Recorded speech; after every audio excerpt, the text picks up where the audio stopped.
I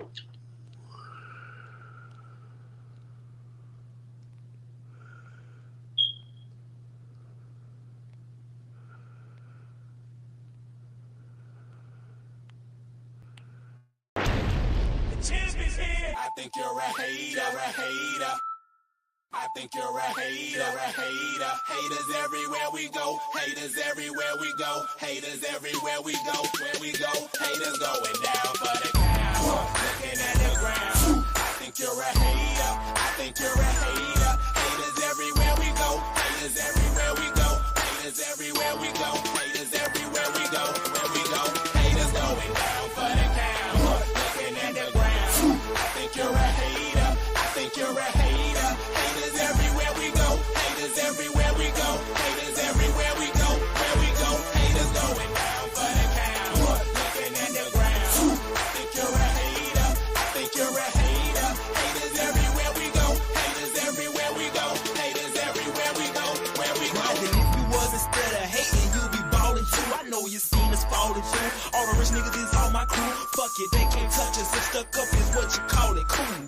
Ooh, you should've seen when I came down in that. Black on black, cause it's greater haters face down on the mat. Splat, yeah, I can make a green nigga mad. Quick, fast, flash like 10 cash on this bitch. Can tell I'm a G by the walk in the stands. I play the game, make me talk in the stands. Watch how you talk when you talk to the man. If it ain't about bread, you talk to the head. I show you how to get rich. You got a weak arm, I'll show you how to pitch. Made so play, I'll show you about to hit. And tell the police I don't know about shit. Hey, God, I'm fly, something like the air. Ain't that something when it's stunting, man? It's nothing like air. Homie, hold it right there. Homeboy, I'm right there. Haters going down for the count. Looking at the ground. I think you're a hater. I think you're a hater. Haters everywhere Hey, we kid, go. you salute, Haters kid, you everywhere salute, we go. salute. Haters everywhere we go. We got a hot one today. We gonna get it poppin'. We'll get it poppin' today, man.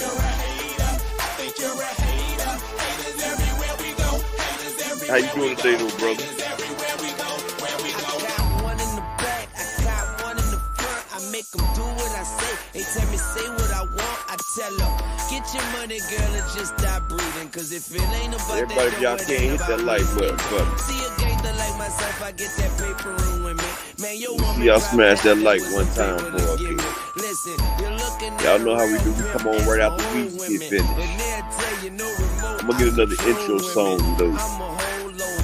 I'm tired of this one. And if he ain't paying, then he shouldn't be playing. I'm saying, broke dudes only make jokes funny. I make more than I can fit in this quote, honey. Unquote, come sun soak with me, ma. Fly it down here and lay you up in my beach house. Haters going down for the count.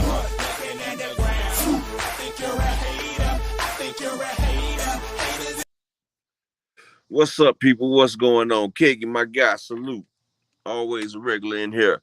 What's going on? Today, we got plenty of boxing. You know, they sitting here pushing this Charlo and Canelo fight. That's gonna be a great fight right there. It's starting to get a little closer than people think. Canelo's finally getting motivated. Canelo hasn't been motivated for a fight in a long time. He wasn't really motivated for the John Ryder or the Triple G fight. But now, Canelo, he's trying to resurge and get his face of boxing back because Tank has literally took the mantle as the face of boxing right now.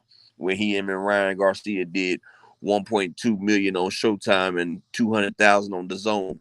So, you know, Canelo, he feels a front because not everybody's saying Tank's the face of boxing. So, you know, Canelo, he got pride. So he taking on this fight with Jermell Charlo. And my honest opinion, it's going to do well over 1 million pay-per-view buys. Canelo fight fans, they come out and they show out no matter what. He did over 500, almost 6 with John Ryder. He did 1.2 with Triple G. He did 800K with Caleb Sweethands Plant. So Canelo, you know, he's a big box office. You know, he got the big thing with Floyd. So, you know, Canelo sells and he's on the PBC where they got Showtime. And, you know, Showtime, that's what do the big money. That's why Bud Crawford, he's a new member of the PBC. He's loving it. Bud done said he loves the money. He said he's mad now that he wasted all his time over that top rank and everything, only getting 6% of the damn fight. But we tried to tell him that back in 2018, but he ain't listen. He ain't listen at all. But it's problems in the household with the Charlo twins. And honestly, I'm thinking before it's all said and done, we might see Jamel versus Jamal Charlo because Jamal, he feels some type of way now that his brother got the Canelo fight. At first, it sounded all good, but now the hype that Jamel getting for this fight, and Jamal know that his chances passed him by. Everything that he's worked for, now his little brother got it. And he used to always be on that big Charlo, little Charlo thing. Now Jamel's really the big Charlo. You really can't say big Charlo when you're a minute ahead of a man, but Jamel buckled down. He got with Derrick James. He got his craft together. And when he got his craft together, he became a different type of fighter. At Ronnie Shields, Jamal was the star over there. So, Jamel was on the back end. He was a boxer. He didn't really sit down on the shots. But now, he talked to Earl Spence. He got in there with Derrick James, and he's became a more complete fighter, a dangerous fighter with power in both hands, who has lateral skill movement, great agility, and a brilliant stamina process. It's the system, like they said. And now he's about to face Canelo for a big bag. And he has a chance to get over $30 million in this fight. Oh, yeah, Keggy. All top ranked fighters will slowly move to PBC, but top rank be having them in them long, drawn out contracts. You see how long Mikey Garcia had to wait before he can go over to the PBC. See, top rank, they catch him coming out the amateurs when they're young and they want some money. So, top rank throw them in there, catch them in them contracts right there so they can hold on to them. It's like when people start signing to a record label, they get them in them long 360 contracts where they pimping them out. Like hell, Anthony Joshua's in a lifetime deal with Eddie Hearns right now. So Eddie Hearns gonna always make money off of him. And they had Floyd in that contract. They had to buy Floyd up out of that contract. But it's part of the business. That's why they wanted to sue Al Heyman. Why the Zone and Top Rank try to take Al Heyman to jail, because Al Heyman showing these boxers that they wasn't even getting half the money that they could get. Like, you got to realize Top Rank was only giving them a guarantee, like a guarantee, and most of them not even making $1 million off the guarantee, while the boxers and while the promoters is making money off their likeness, off the concessions, off the ticket sales, off of everything. I mean, and that's the way boxing has been going around for years, but Al Heyman broke the mold. That's why you got all the great fighters over there on PBC, because fighters betting on themselves, fighters ready to make that bread. And like, I just dropped a video today called "The Real King David." It's about David Morrell and David Benavides, because I remember Jose Benavides Sr. sitting there saying they got the contract all signed. David Morrell was next. David Morrell was calling for Benavides, and Benavides was calling for him. Then all of a sudden, after the Yeboah fight, they act like it wasn't no contract in place. Like, I'm like, okay, y'all just had a contract in place, but I think David Benavides realized David Morrell's a more dangerous fighter. Wah, Shalom King, salute. I guess he realized that David Morrell is a more dangerous fight than they thought. But see, BooBoo Andrade, that's a great fight right there. I can't take nothing away from it. It might be on pay-per-view, man. It's two great fighters. They both undefeated. BooBoo was once a pound-for-pound fighter, but, his last fight, he was feeling his way out in the division. But I've seen BooBoo now, and he's got some size on him. And BooBoo, he reminds you of Navarrete. He's a weird angle fighter. And he has power, but he throws them punches from weird angles. And see, one thing about the Mexican monster, David Benavides, he's a great fighter, but he has bad footwork. And his feet trips up. And he has his feet out of position when he's fighting. See, when you throw for power, you need to have your legs square. He has his rectangular, like he has them. Well, you need to have him like in a triangle position. He squares up a lot when he's fighting, or rectangles a lot when he's fighting. He'll have both of his legs parallel to each other, throwing punches with both hands. Like, that's why he be ripping off them when he be ripping off those combos, and it look like it ain't nothing behind him like that, but he just keep throwing punches and punches, because there really ain't enough power behind him. Like, he could punch a lot more harder if he sat there and set up the shots and threw the punches correctly and turned them over and everything. But this is the way he fights. That's the way he keeps it going. That's why he's a volume puncher. David Morrell is not like that. Toot Robinson, salute. Salute, King. Yeah, BOOBOO signed with him. He had a chance to a while ago. He had a Jamel Charlo fight, but he pulled out the last week of the fight when he was supposed to fight Jamel Charlo. That's why PBC and the Charlo's been freezing BOOBOO out, because he messed up because he pulled out the fight the last week to make more money and didn't make nothing. So that's why they've been like that with BOOBOO over the years. But I'm glad BOOBOO his last fight was on PBC. But I'm glad BOOBOO and David Benavidez about to mix it up. That's gonna be a great fight between two great fighters. It'll be much better than it's gonna be better than that Caleb Plant fight right there. He's not gonna just do BOOBOO the way he did Caleb Plant. And see, Demetrius Andrade, he's a hard day out for anybody. Like, he's very tricky. Them angles are tricky. If you watch, like I told you, Navarrete reminds me of BOOBOO. And when Navarrete got up there with Valdez, you see them angles is tricky. See, it's certain type of fighters that you can't prepare for, like Madonna. Them Argentinian fighters, them fighters like that, they fight in a weird stance, like Brian Castano. They're not conventional fighters. They throw in different cadences and in different angles, like different power shots. So it's hard for a boxer to train and prepare for them because you never know where them shots are coming from. And see, that makes a big difference. Hold on one second.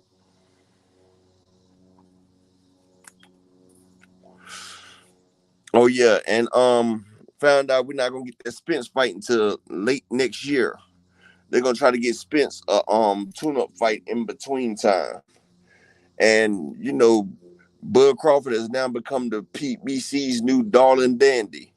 The PBC, they love the belts. And Bud's starting to love the PBC because he just got the most money in his whole career in one fight.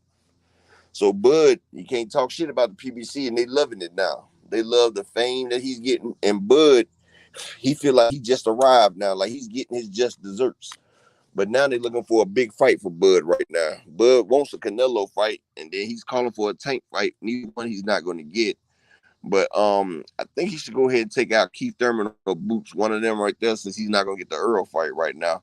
But, Bud's hot right now. It's time to keep it going with it.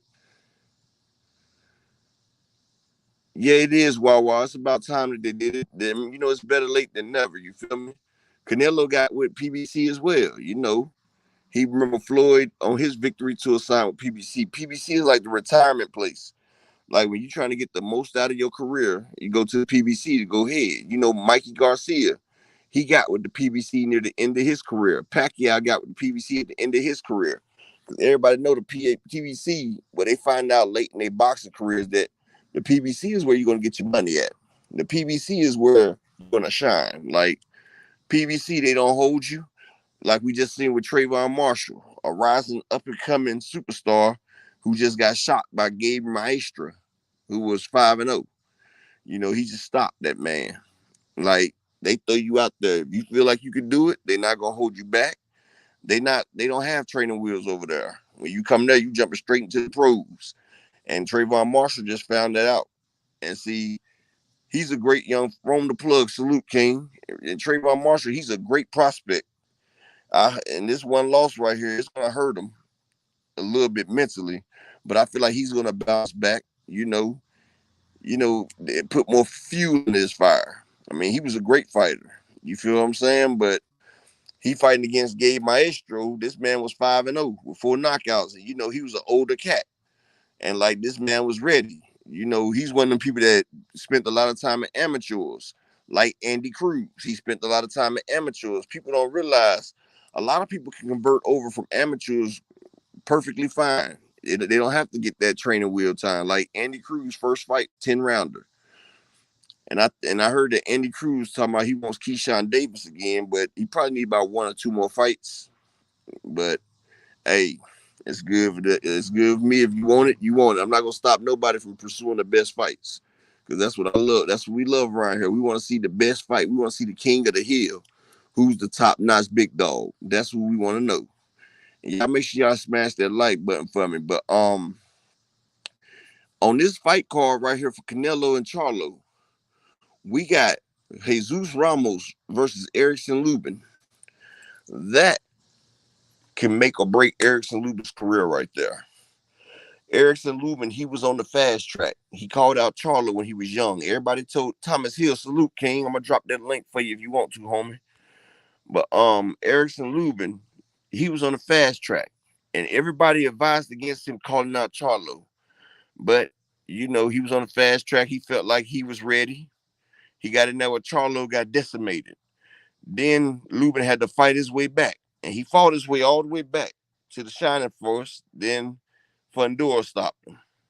So see, this might be Lubin's last chance at greatness right here. But he's going against a more dangerous fighter than Fundora. Fundora fought Brian Mendoza. And Brian Mendoza is one of the only few people, Jeff R. Salute King. Brian Mendoza is one of the only few people that didn't get stopped by Jesus Ramos. That's why I knew Brian Mendoza was going to beat Rosario and Fundora, because Jesus Ramos is a monster. He's probably the only person that can fuck with Charlo right now. Tim Tszyu couldn't fuck with him. And the Xander Zayas, he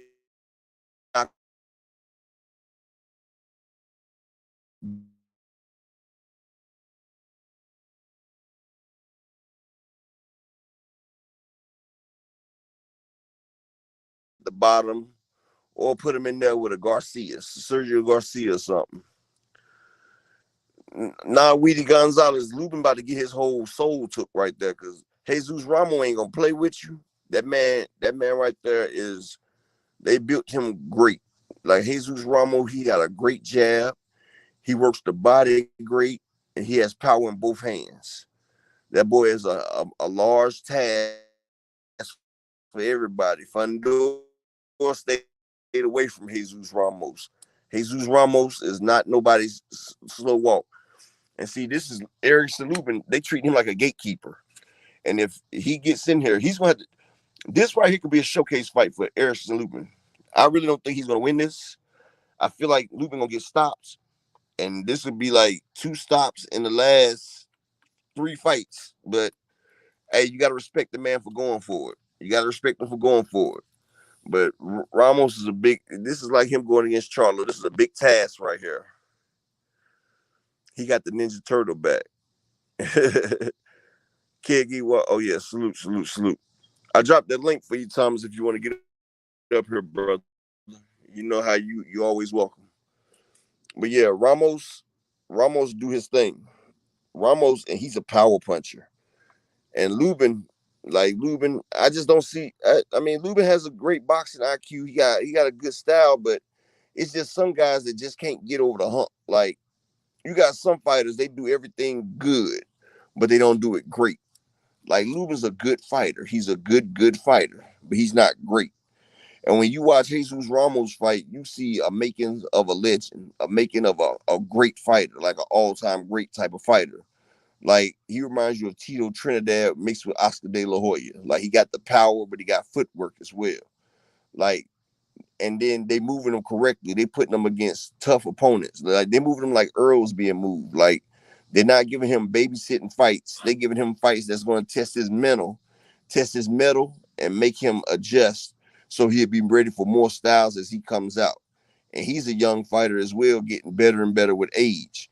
So that's going to be a great fight. I say Lubin goes down in about 7 rounds in that fight right there.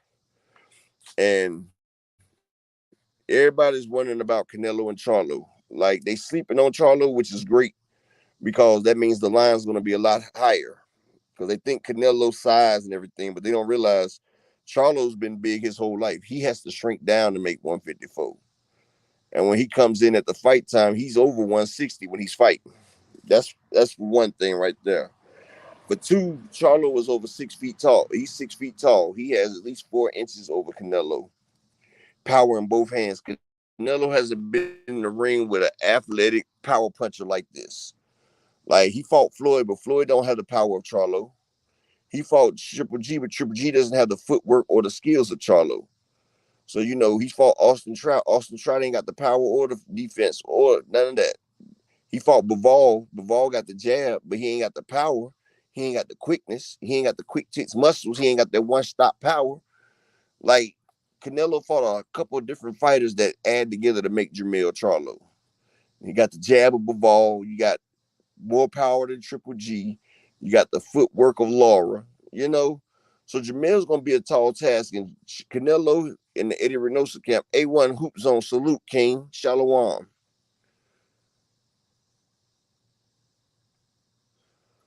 Wow, what's up, A1?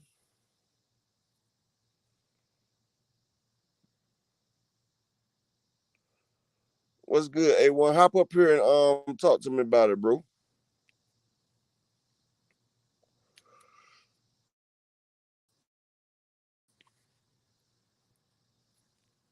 HB the voice of reason, salute, salute. Peace and blessings, King. Peace and blessings.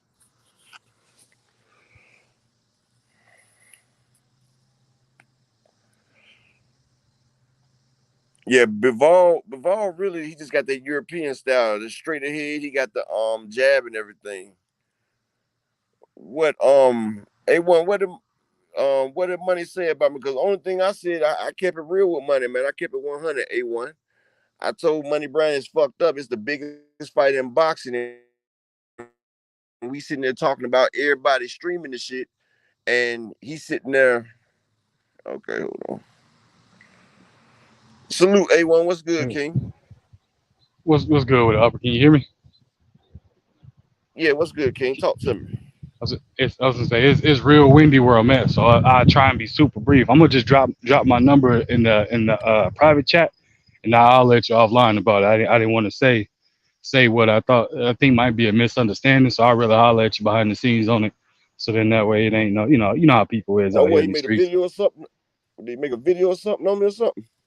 Nah, that's why I said I drop my number in the private, and then I hit me whenever you got time, and then that way we can chop it up. Oh, okay, okay. Yeah, because I'm going to tell you this, though, bro. All I did was say, I mean, I just kept it 100, my nigga. Like, you know, I'm a Spence fan. I'm a fan of boxing, bro. And, like, he was over here that day when it happened. And I sat there and said, what I told him, I said, it's fucked up that you streaming damn Earl Spence and Terrence Crawford fight, bro. Like, I mean, I don't care about you doing that to Top Rank and the zone fights right there, but we trying to push this fight to do great numbers, bro. We trying to push this fight to damn maximize the exposure so we can get great fights like this. As a true boxing fan, you know, any if I would say to anybody that I seen streaming the fight, like I went on a couple people that was streaming it, but like I said, I told them, I said, bro, you supposed to be an Earl fan, bro. Like you sitting here streaming to over 200 people. That's all I said. I said, man, you know, if you real, man, you wouldn't have did that. And he came over here and he said it. He said, I stream all the big fights. I said, I understand that, but we telling everybody, and he was one of the ones over there on EBT telling everybody about a fight. You telling people about a fight, so why stream it? You feel what I'm saying? You got over 200 people watching this shit for free. You feel what I'm saying? That fucks up the numbers. And that's all I said, bro. And I left it alone after that. No, I You hear feel you. what I'm That's saying? what I said. Yeah, I hear. That's why I said I ain't gonna talk about it over YouTube. That's why I just dropped my number in the private chat. I was just gonna holler Oh at you yeah, about it yeah. I talked on to a you. separate time. Nah, but I was just But telling yeah, you what happened over here because he was over here. You feel me? yeah. Yeah, but No, I I holler hear at that. you after the stream.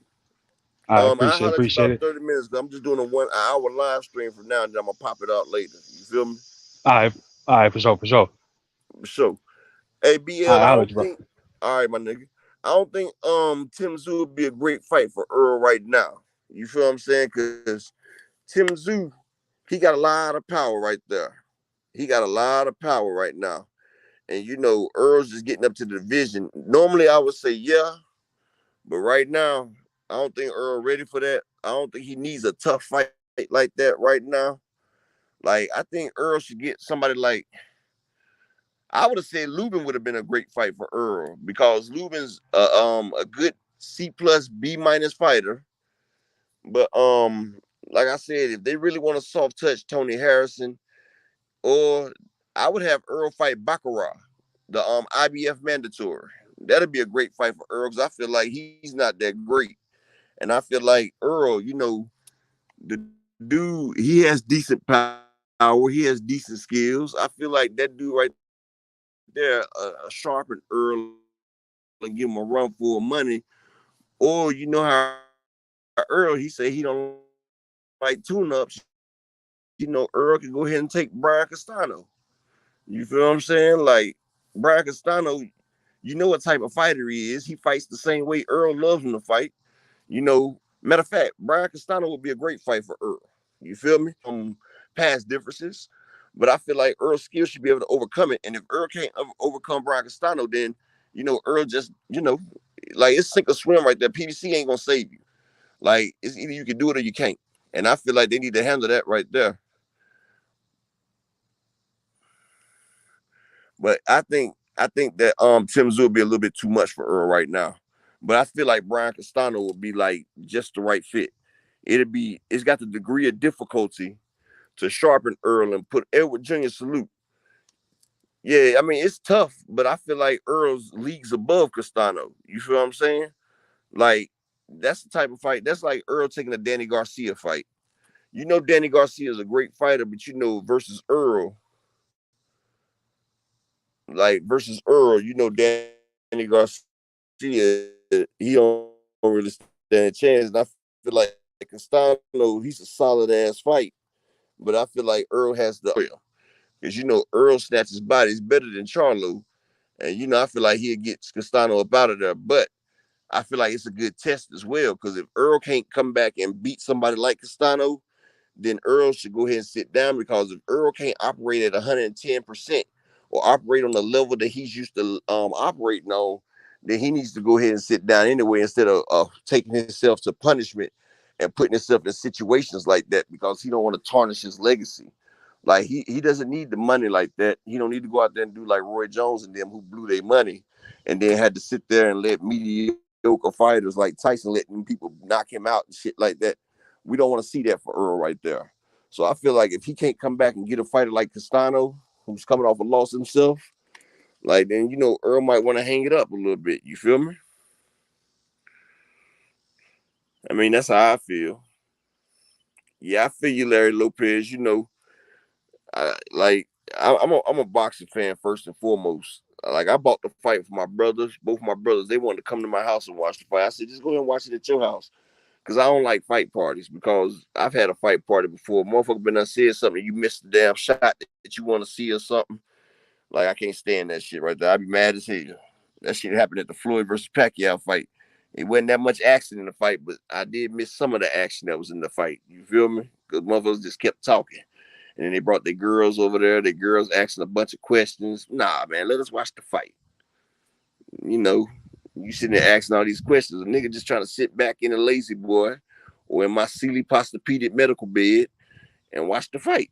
You feel me? My wife know not to even bother me when the fight's on. You feel what I'm saying? But I'm going to tell you another fight that I think is about to come. Because Jamal Charlo is hating on his brother right now. He's saying that he fighting Canelo next. So that means he really don't think his brother is going to beat Canelo.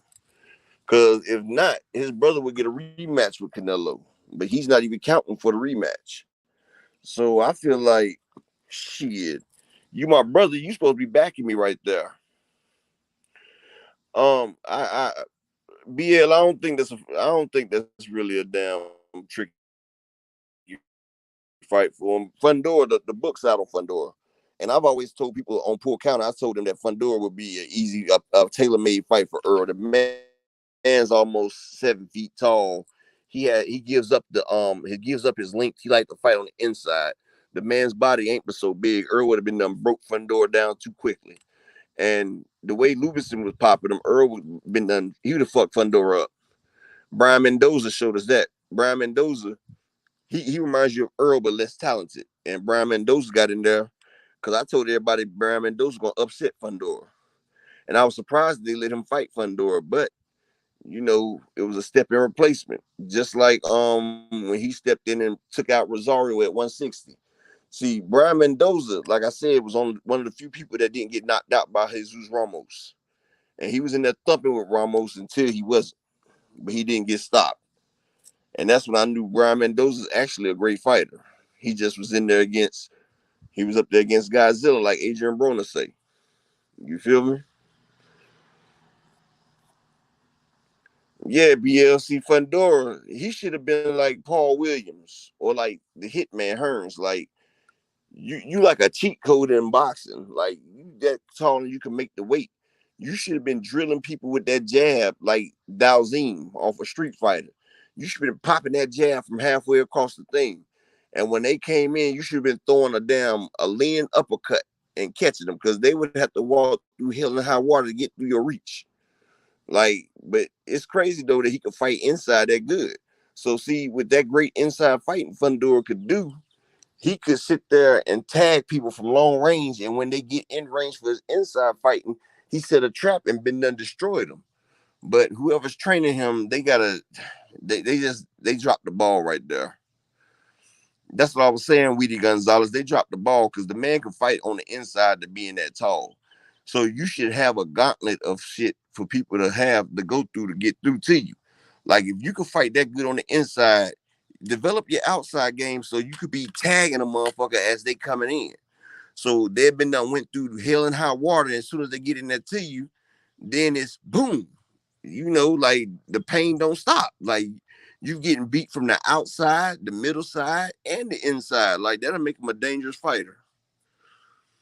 Well, yeah, Weedy, Tank has a way of getting on. Tank's has always been a small fighter. He's always fought big guys. Like, if you seen the Mario Barrios fight, Tank has a way of getting in on people.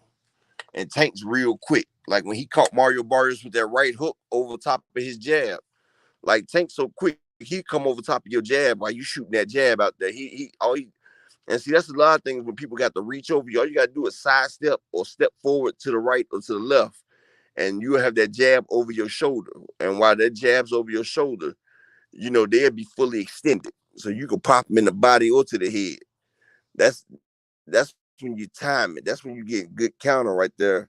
Especially if a person ain't got a quick, crisp, sharp jab. You can time it.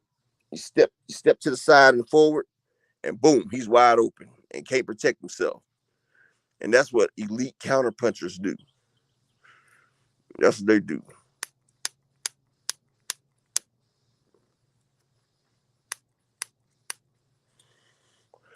And I feel like Ryan and Tank gonna have another fight too, because that was a big fight. But I feel like Canelo and Charlo do more.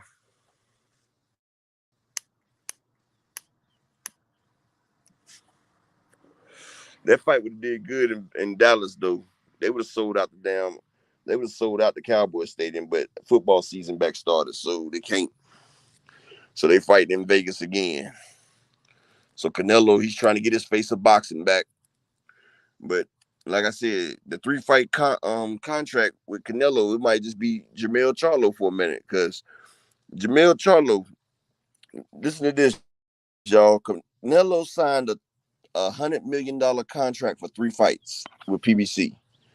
They offered him a $100 million contract for 2 fights, but he denied that and went to the zone for the $85 million for 3 fights.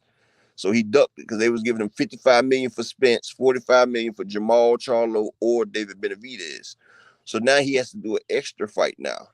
And see, now the Spence fight is gone for right now. And that would have been the big fight. That Terrence Crawford fight fucked that up right there. Because that was a $2 million pay-per-view fight right there. Spence fans and damn Canelo fans, that would have been the fight that everybody wanted to see. But he can still make it though. If Earl come back and snap back. But him and Canelo the same age. It can still go down, but it's a long shot right now. Especially if Jermell Charlo gets a piece of him. But Jermell Charlo, after all his fighting, he's never had a big payday. Brian Castano was his biggest payday. And Jermell has earned it. He's done put in the work. He's done gave us the fights. He's done fought everybody that we put in front of him. Everybody we asked him to. Canelo got a $100 million guarantee for 3 fights. So, first off, they're going to take Canelo's guarantee out this first fight. So, we're going to take $30 million off the table, off the gate. Right? So, Jermell and Canelo, they're going to sell out. They might do a $20 million gate easily. That's going to easily be another $20 million gate. They had 20 plus million with Crawford and Spence. They had a 20 plus million with Ryan and Tank. They're going to have another 20 plus million with Canelo and Charlo. PBC's putting on the biggest fights this year. They're breaking records this year because they got all the pay-per-view stars except for Anthony Joshua. They got all the pay-per-view stars. And they're about to get Ryan Garcia. They're going to court for litigations. Floyd's trying to sign Ryan Garcia to the money team, if y'all haven't seen it yet, but he is. So Canelo and Charlo, you're gonna take 30 off the top, and let's just say they do 100. I mean, a million pay-per-view buys, right? It's gonna probably be $85 again. So that's 85 million right there, plus a 20 million gate. That's 105 million. You take the 30 off the top, that goes to Canelo. Boom. Then you got 70 million left, 75 million left. Let's take the 10% Showtime, and that's over 30 million apiece for Charlo and Canelo, because Canelo already got his 30 for the guarantee. So then him and Charlo bust down the rest. So Canelo end up getting about 60 while Charlo get 30 on that first fight. Now, see, on the second fight, it'd be different. If Charlo wins this first fight, he got the biggest payday of his career with that 30. But if he gets a rematch with a win, then he gets a guarantee as well. So his guarantee plus Canelo's other $30 million guarantee comes off the top. So let's say they do $1 million again. So that'd be both of them getting 30 million off the top. So that's 60 million gone. So then they'd be splitting 40 million. But usually a sequel or a rematch does better than the first fight anyway. So a rematch usually does better than the first fight. But I'm gonna just keep it around the same amount. So then they'll get 20 million apiece. So they both will end up with 50 million that fight. That's how it busts down. But he has to get this win. If see, that's what people don't understand. Jermell Charlo is fighting for his life and his legacy. Jermell Charlo beats Canelo Alvarez. Jermell Charlo ain't got to box no more ever. He's gonna be a 2-time undisputed 2 weight classes. The man has a chance to earn 30 million, then 50 million. That's $80 million. A lot of fighters don't see that in 2 lifetimes. Like hell, Gervonta Tank Davis brought in 120 some million, well, over 140 million for his fight. Bob Arum net worth is 300 million. Gervonta Tank Davis and Ryan Garcia made 1/3 of Bob Arum's net worth. Do y'all understand what's going down here? The PBC fighters are breaking records, and they're making half of promoters' net worth. And Gervonta Tank Davis has his own promotion company, GTD. He has the money now to promote his own fighters if he wants to. If he wants to sit down and promote his own fighters. Off of this one fight, he's done caught up damn near with Bob Arum a little bit. But like I said, Jermell Charlo has a chance to really solidify his life, his family, and his family's family, his kids. And see, Jamal Charlo is understanding that. And Jamal Charlo is mad that he dropped the ball. And he's hoping for his brother's downfall. And see, it was all good when he was Big Charlo and Jermell was the little Charlo. But now the fact that he's considered little Charlo now, he doesn't like it. And then he's letting that girl get in his head. And you should never let that come between brotherly love. And like before Caleb Plant, and you can look at the video, before Caleb Plant smacked Jamal Charlo, him and Jermell Charlo was standing right there. Jermell looked at Caleb Plant slap his brother, and he did nothing.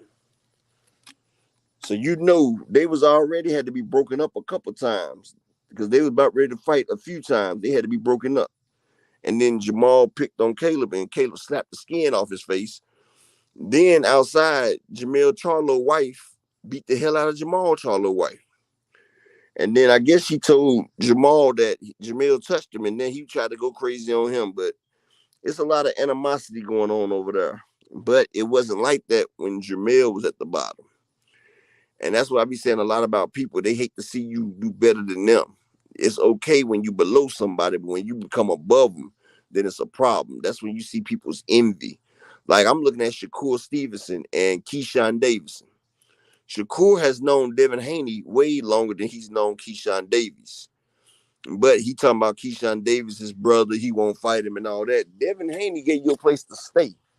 They used to take you to boxing practice. And I don't have nothing against, but you already said you and Devin was going to meet around 147, but now you coming after Devin after you lost your belts. But you won't fight Keyshawn Davis. But I guarantee you, if Keyshawn Davis end up surpassing Shakur doing something, watch Shakur try to fight him.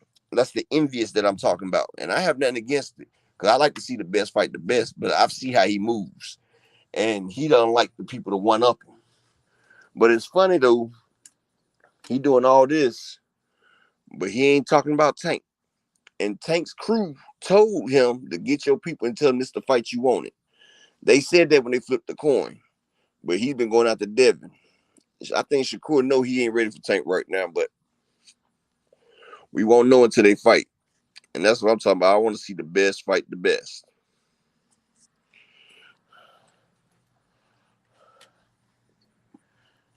Can y'all hear me?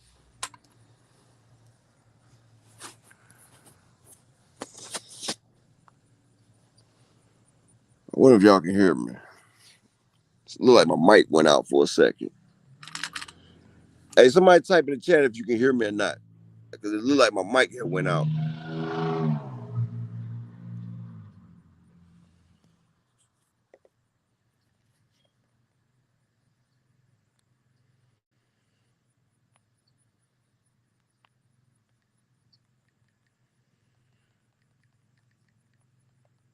Hold on one second.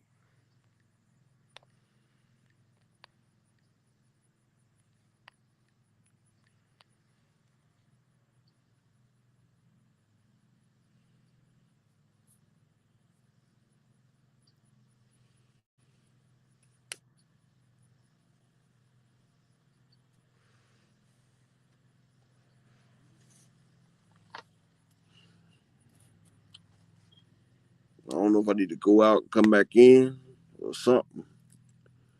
Hey, Thomas Hill, if you in the chat, let me know if you can hear me or not, brother.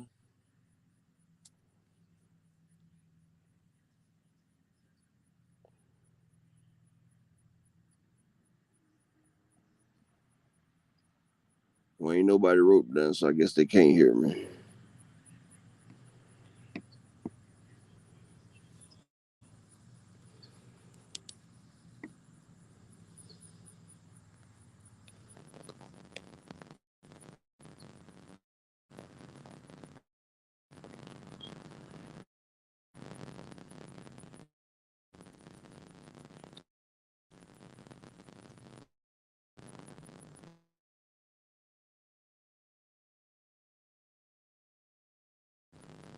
All right. Okay, you hear me? Good. Edgar Chavez, salute, King. What's good? Oh no, yeah, I was hitting you up, upper to let you know. I guess your chat had frozen up. Was gonna let you know everybody Yeah, hears you. everything. Yeah, it was froze. I couldn't see nothing in chat. The last comment I had was damn, Omega Red salute. Damn, the last comment I had is gone. I can't even see the last one. It Yeah. was a Weedy Gonzalez chat. That's what I'm like, what the hell going on? Oh, all right, Salute all right. Edgar Chavez, salute Chase Hunter, Big Dose, salute. Thank you. Keggy, Salute, OG. salute. Yeah, Jeff R. salute. Hey, what you think about these fights coming up, Keggy? I mean, Edgar. I mean, AJ64, salute. depends which one we talk about, like Charlo versus Canelo. Shane Fraser, hold on one second. Shane Fraser, salute. Oh wow, they say Alicia Bumgarner tested positive for mestalone. Yeah, I heard about that. Unfortunately. Yeah. So see, I got a lot to catch up. My thing stalled out. What you think about Charlo Canelo, Edgar? I mean, shit. We're talking about me personally. I want Charlo to win, but you know, it's if the powers that be don't allow it, I don't know. Shit, You I know what don't I know. think? You know what I think though? I think that Charlo, see, people don't realize Canelo, he has a chin. It's gonna be hard to stop Canelo with a chin shot. He actually But does. Yeah, yeah. yeah, but I think you can work Canelo's body. You never seen nobody really work Canelo's body. But all Derrick James fighters are body snatchers, if you notice. Yeah. Yes. Brian Castano has a chin, but Charlo had to go in there and work that man's chin. I mean that body. Break him down first. Yes. And see, that's a key component in boxing that a lot of people don't understand. And see, Devin Haney tried it on the Lomachenko fight, but Devin Haney was a little bit tired and gassed out from that weight cut. But Right. Right. if you break a person's body down, the head will follow. That's why we used to call it tucking a person in before you send them to sleep. Like you bust Makes a sense. person's, you burst a person's body up, you slow down the oxygen to their brain. And when you messing up a person's body, they win their stamina. It's less oxygen and blood going to the brain. So the brain No doesn't thinking. react. Yeah. Yeah. So the brain doesn't react and is strong. And the punch resistance go down. That's why if you beat a person's body up good, then you could tap them upside the head and send them down. And that's what a lot of boxers don't know. But Derrick James knows that. That's what he teaches his boxers. And I Yeah. feel like, Canelo already gets gassed out in fights. So I feel like if you work that body good enough, the hands gonna drop, and then you can Yeah, tee and off. maybe won't make it to the last couple Exactly. rounds. And I feel like if he starts teeing off on Canelo, I don't think no ref's gonna sit there and let Canelo take a lot of punishment. I feel like they'll stop it. That's what I feel like. I feel like he gonna get them hands to drop, and he gonna start teeing off the way John Ryder was teeing off on Canelo. If Ryder had any type of power, they would have stopped Yeah, it. they could have, Yeah, but but yeah, John Ryder, he ain't had that power. But like that you was a said, he has a showcase fight beard. for Canelo. He was supposed to knock that man out and he couldn't. That's why I say Charlo's a much better fighter than John Ryder Yeah, or that most old definitely. 80s Triple G. Like Canelo hasn't been in the ring with a fighter like Charlo. Not even Floyd. Because Floyd had great defense and stuff, but Floyd, he didn't have the power that Charlo has in both hands or one of his Yeah, hands. Floyd didn't sit there and beat that body up. Now, Floyd had a great jab and everything, but Floyd and Charlo, two different monsters. completely. Floyd beat him with his mind. Charlo's going to beat him with physicality and his mind. And Yeah, he's Charlo gonna has a attack. great jab. That's what people are forgetting, that Charlo has a great jab. And we seen what a great jab can do. We seen Canelo versus Bivol. He beat him with the jab. We Yeah, seen he Devin did. Haney versus Camboso. First fight, beat him with the jab. The jab is the end all be all of boxing. You can disrupt the person. You can use it as defense. You can stop a person in his tracks, make him reset. And Canelo hates getting hit in that face with a damn jab. And Yeah, he Charlo definitely keep doesn't pinging like him, it. keep pinging him. Canelo gonna get frustrated. You see how he tried to WWE ball after a while. Yeah, just bombard him. Yeah, rush him. He just Yeah. trying to smother him, and he couldn't. And see, Eddie Reynoso, they do them same three shots. They got the left hook, the right hook, and the uppercut. That's what they practice. Mm. For a That's what they long practice. time too. You say what, brother? I said for a long time they've been doing that same type of that little combo right there you just mentioned. Yeah, you see, Oscar Valdez tried it, but like I told y'all, Navarrete was too skilled and too awkward. He was gonna look like Yeah, BOOBOO against him. yeah, he was Like, better than I thought. Yeah, definitely. well, I gave him to y'all. I told y'all take that underdog pick with Navarrete.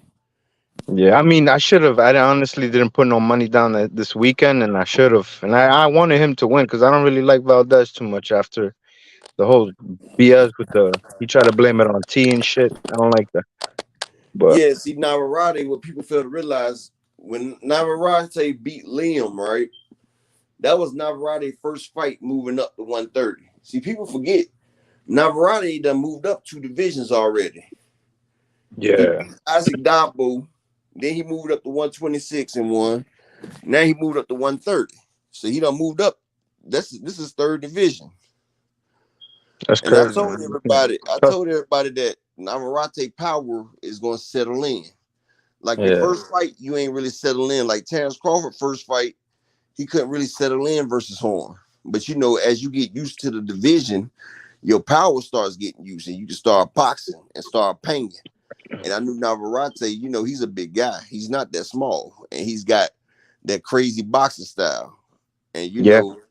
and I told everybody he's like a Mexican BOOBOO Andrade, and that's what happened. That awkwardness, Okay. them basement shots, and that man destroyed Oscar Valdez's eye. Yeah. Oh, yeah. He left that shit crazy. It was shut, completely shut. Yeah. Hey, Keggy, I was wondering how Alicia Bumgarner looked at so daggone brawlic. Like she has a manly brawlic physique. Like she got some guns on her. So Uh, and she's over there in the UK. The UK, they say, she boxes in the UK a lot, and she's on the zone A lot of them DAZN fighters be on them damn testosterone boosters and anabolics. But damn, didn't the girl that she was supposed to fight um get caught on PEDs? Yeah, I think so. You're right. They had to Yeah. replace her at a point. But Anthony Joshua said it best. He said people would be surprised about how many fighters is on PEDs. Like most of these fighters can't compete naturally, so they get PEDs to try to help them compete. Just like in baseball, and it's a flawed Yeah. sport because you don't know who you getting in the ring with. You can get in the ring with somebody and he destroy you because he on PEDs. Mhm. Like Mess like around and kill Tyson, somebody. yeah, like Tyson Fury. I know he be on that shit. Plus, I feel like he be on that meth. And the only reason I say that because you can look at 12th round and he still got a shitload of energy left. You feel what I'm saying? And Right, you know, right. people that's on that meth, when they get hit, they don't really feel it. And it keeps methamphetamine keeps you from going to sleep. It keeps your brain wired and alert. So if you take a damn blunt force trauma, you know it's gonna Yeah, snap you right back out of it. So you right, right. know, I felt like they probably put that shit in his water because you know you can eat meth, you can smoke it, you can snort it. You know when they eat it, they call it popping Molly. That's crazy. I didn't know all that. Yeah, everybody that be doing Molly, they don't realize they really doing Molly, methamphetamine. Because what Molly is, the MDMA, it stands for methyl dioxide methamphetamines. That's what MDMA Mm, stands for, methyl dioxide methamphetamines. See, they got everybody hooked on doing Molly and don't realize they doing really a different form of ice, crystal meth. that's And see, I ridiculous. know so much about it because you know they used to be my forte. You know, Yeah, but I yeah, changed my life. But you know, you gotta know about what you're handling. But oh yeah, yeah. I AJ, hear you. it's, a lot of them. It's a very lot of them. Like I feel like anyway, that's why he pushed the fight back from May. He complained because Vada was testing too much. Yeah, yeah. That's what I felt at first too when he first had a hand injury, no proof, but it is what it is. Yeah, it was after he complained about Vada testing twice a week. Yeah, that it wasn't. Yeah, it was so random, but it was like he sounded very entitled. Like since they never did it to him in the past, he felt like he didn't need to do that shit now, and it was like crazy. It sounded crazy. Robert Hill salute, but you know Tyson Fury, he was in training camp with Jerron Anderson, Effie Ajabe, and Joseph Oh, Parker. that's correct. Yes, I remember that. Jerron Big Baby Anderson knocked him out in sparring. Tyson Fury told everybody he had COVID. He went back to England to get juiced up for the Wilder fight. And they was asking Joseph Parker, F.A. Ajabe, how I feel getting rid of COVID. And And they they was didn't like, even know. yeah, we didn't even know we had COVID. Yeah, there was And some that's shock. when, yeah, Tyson Fury had to go get juiced up. And see, I'm like, damn, you let Jared Anderson piece you up. Yeah, you really ain't that great. And you notice, like I seen your boy, um, Otto Wallin, he was giving Tyson Fury the business as well. Mm. Yeah, I mean, Fury's someone I never really liked. His tactics were they were whack. I never liked him. Yeah, I didn't like him either because that glove gate when he had his fist through the glove, that's assault with a deadly weapon. Yeah, Right, KG right. Bud did move that fight back though. Stalling was snap. Yep. Plus, he took a tune-up fight with them gloves. I think they was testing out them gloves right there because in all my years of watching boxing, I've never seen a pair of gloves bust while somebody fighting. I've never seen it. Yeah, I wanted to. I mean, honestly, with that, I wanted to give him the benefit of the doubt, but then it's a whole bunch of shit that's coming out, and it's pointing more towards some unfair stuff. Something was happening behind closed doors that I nobody, mean, the you know, David Avanesian fight, you know, the gloves bust.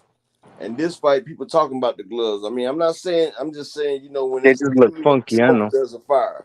Yeah. You know, Bud one of them children of the corn.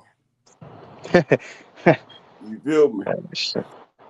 But you know, all that shit Bud and them talked about PBC, they love the PBC now. And in the PBC, they love Bud now.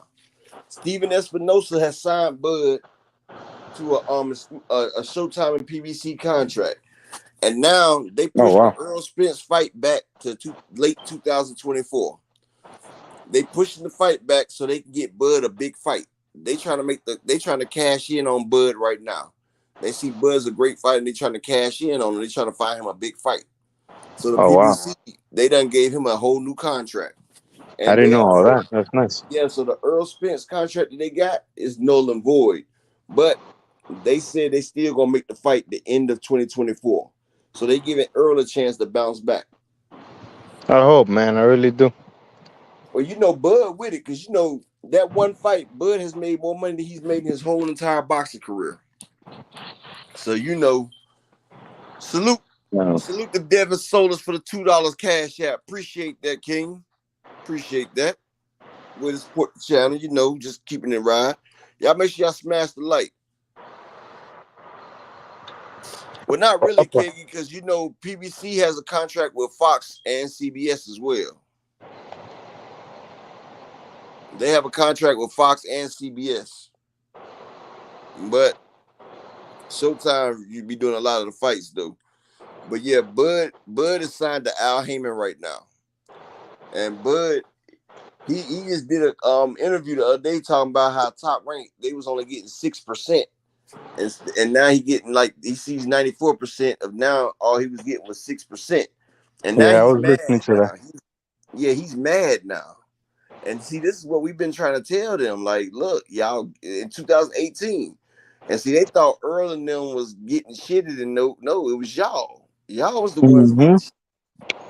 Y'all didn't realize what was going on. Ramon and Emily Jones, salute. How y'all doing? Salute, salute, salute. But see, this BOOBOO and David Benavides fight, it's gonna be a great fight.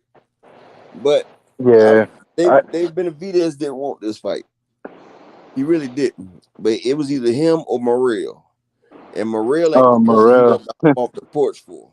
That's Morrell's a a whole different. live different animal. Yeah, that's a different problem. That guy. I don't think nobody under 200 beats Morrell. Yeah, he's a very good fighter. Honestly, No, can't take that away from him. He's a very good fighter. Larry Lopez Bud has just signed to Al Heyman, buddy. He signed to Al Heyman, and they're making more deals now, bro. I'm That's telling you good for now. Crawford, though. That's good for Nah, Crawford. he was talking about he's just an independent. No, he's not. They done inked out another deal, Larry Lopez. I'm sure Bud came to his senses. That's why. Yeah, the man just made over $30 million. He inked with PBC. Now they trying to get him different fights, and they're not just signed for the rematch because they're not about to do the rematch till late next year. They're about to get Bud some more fights in between that. That's what I'm trying to explain to you, Larry. I mean, I ain't up here just telling you shit just for the hell of it, bro. But you know, Weedy, Al ain't gotta let him get away. That man just made more than he made his whole career in one fight. That man ain't trying to go nowhere either. See, they thought Earl was bullshitting about the money he said he was getting. Now they actually see that PBC money. And Bud just did an interview talking about how he been getting shitted all these years. And see, Bud could have been over there getting this money. And I know he probably kicking himself in the ass because he got about 6 fights that he could have got big money for that he ended up doing on Top Rank. And the biggest loser of the Spence Crawford fight is Bob Arum. All that shit that Bob Arum talked that Bud don't sell and that all this and that, they had Bud. And now they missed out on another big fight. And Top Rank, can't nobody tell me a big fight that Top Rank has made in the last year. Can you? Yeah, you're not wrong. Exactly, Big Dose. I wonder what the PBC haters got to say, knowing that PBC got all of the pay-per-view stars except for Anthony Joshua. And Ryan Garcia is about to sign with the money team after he gets litigation from Oscar. Hey, Upper, I'm gonna get back in the chat. I'm gonna All keep right, bro. listening, man. Appreciate Have it. a good afternoon. If we don't speak, man, take care. All right. No problem. No problem.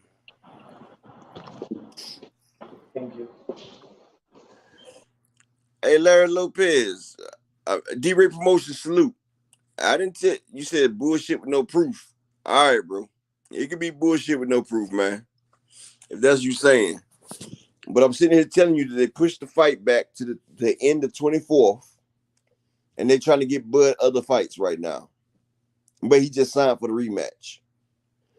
Like Blue Blood used to say, common sense ain't so common, but hey, you're entitled to your opinion. And Bud already said that Al Heyman is his guy. He signed with Al Heyman. And Al Heyman isn't a promoter. PBC doesn't have a promoter. Ain't no promoters in PBC. Al Heyman is a financial advisor. And Showtime is a distributor. It ain't no promoter. So yes, Bud is independent promoter. He's a 1099. He's an independent contractor, just like everybody else that's on PBC are independents. Everybody that's signed to PBC are independent contractors that can sign anywhere they want to, because Al Heyman is just their financial advisor. Just like the people that set up the fights, TGB Promotions, Tom Brown Promotions, they're independent contractors. So if it's not a fight, they don't get paid. They don't have overhead price like Top Rank in the Zone, who has a staff. No, they don't have. That's how they can give the fighters so much money and keep their overhead down, because everybody's a private contractor. That's how they conduct business. So yeah, ain't nobody giving you bullshit up here. I'm not gonna get on a platform and tell you some bullshit. I mean, especially when it can be verified. But like I said, everybody's a private contractor in the PBC entity. And that's how they've been doing. That's why when people say PBC going broke, there's no possible way they can go broke, because fighters get their own money. Al gets his money. The promoters, the party planners, they get their money. And you don't have to pay secretaries and none of that, because they all get paid out the fight as well. Whenever it's a fight, everybody gets paid. And when it's not a fight, everybody relax. That's why Al Heyman teaches people how to invest their money and how to start businesses and make their money work for them. You know, it's called working smarter, not harder. While as you got Top Rank, they got to pay 50, 60,000 employees, and they giving their fighters it's hard for their fighters to even crack $1 million paydays.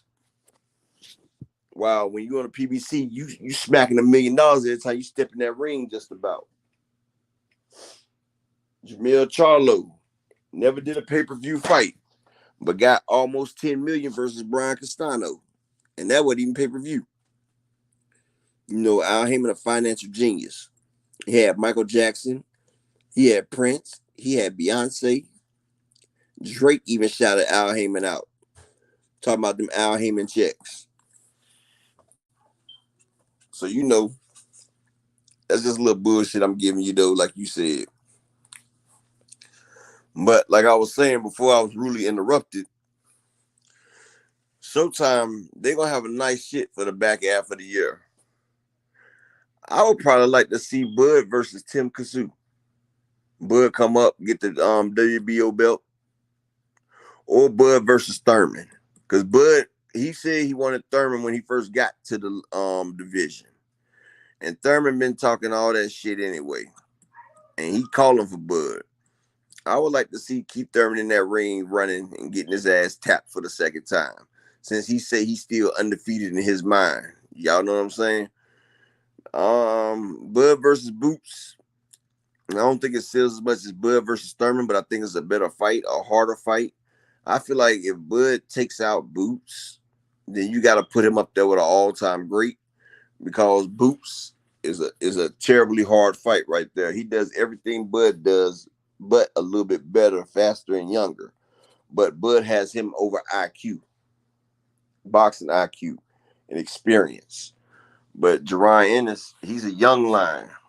And you know, if you look at a pride of lions, you know, you got the young lions, they always looking at the old lion, wait for him to slip up a little bit so they can come in and take his spot. And so Boots feel like Bud's a little long in the tooth, and he feel like he's peaking at the right time, so he feel like he can fight Bud. But right now they're looking for a bigger fight than that. And like I said, Keith Thurman's a bigger fight than that. Oh yeah, BL. Spence could also fight Virgil Ortiz because Virgil Ortiz had to move up to 154. So Brian Castano or Virgil Ortiz would be a big fight.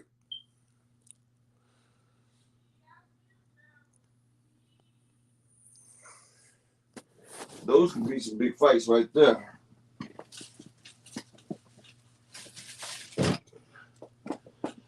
Like, even though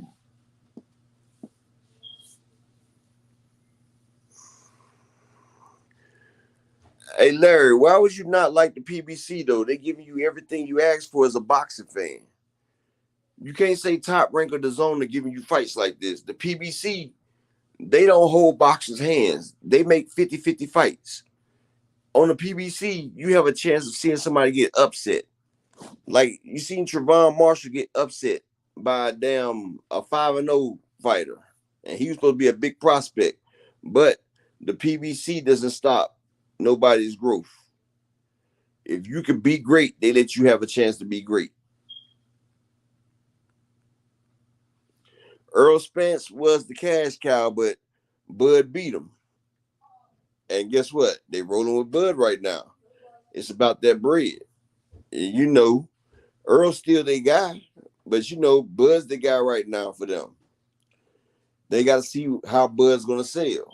Because, you got to realize boxing is a sport called prize fighting. It's called prize fighting.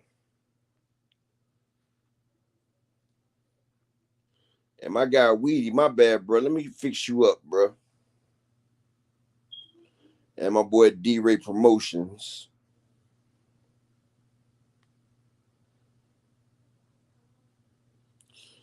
Exactly, A1. I didn't even know my people wasn't like that. And y'all smash the like button if y'all can, man.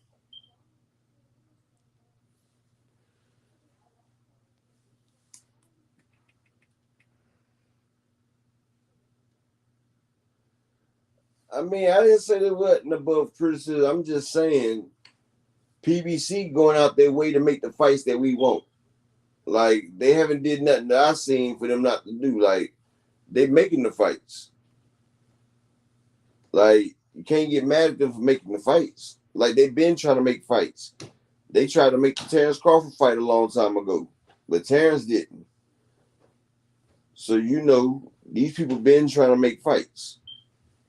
And that's what people kill me with that. Like, they giving you everything you asked for, and it's still not enough.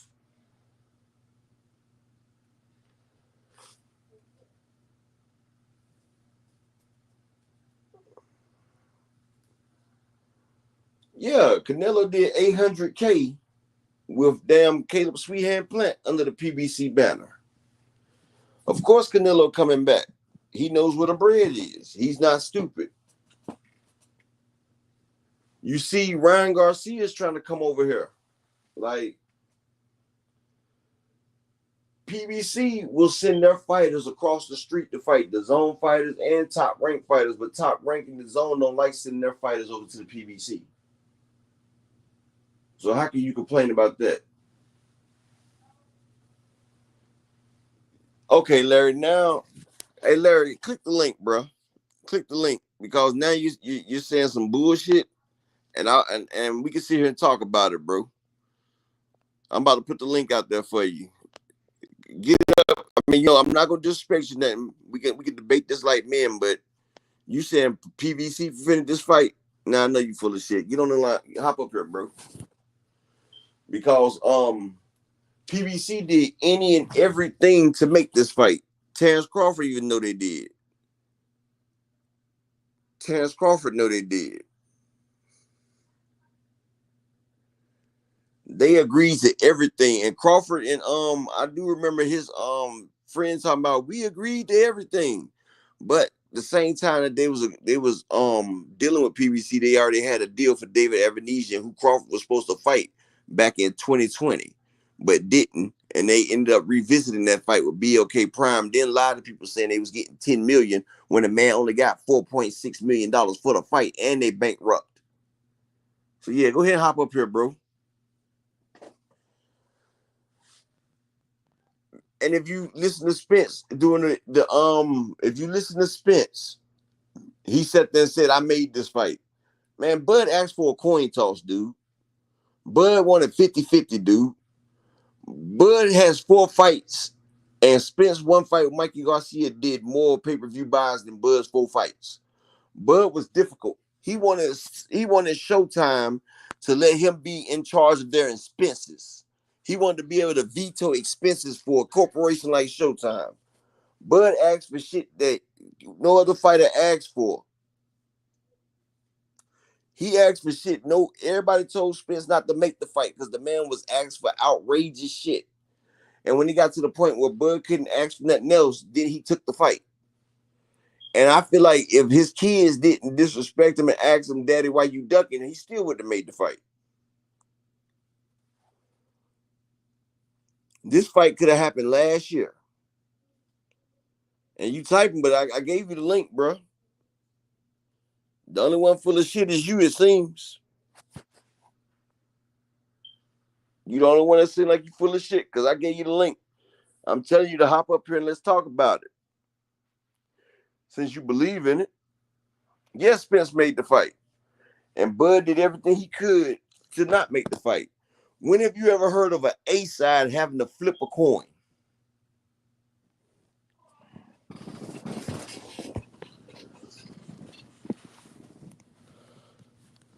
Earl should have took that tune up with Keith Thurman and moved on up to 154. But Earl sat there and is a man of his word. When we caught Bud in lies over and over and over, you stay in chat because you know you don't get up here and make a fool of yourself because you know you full of shit.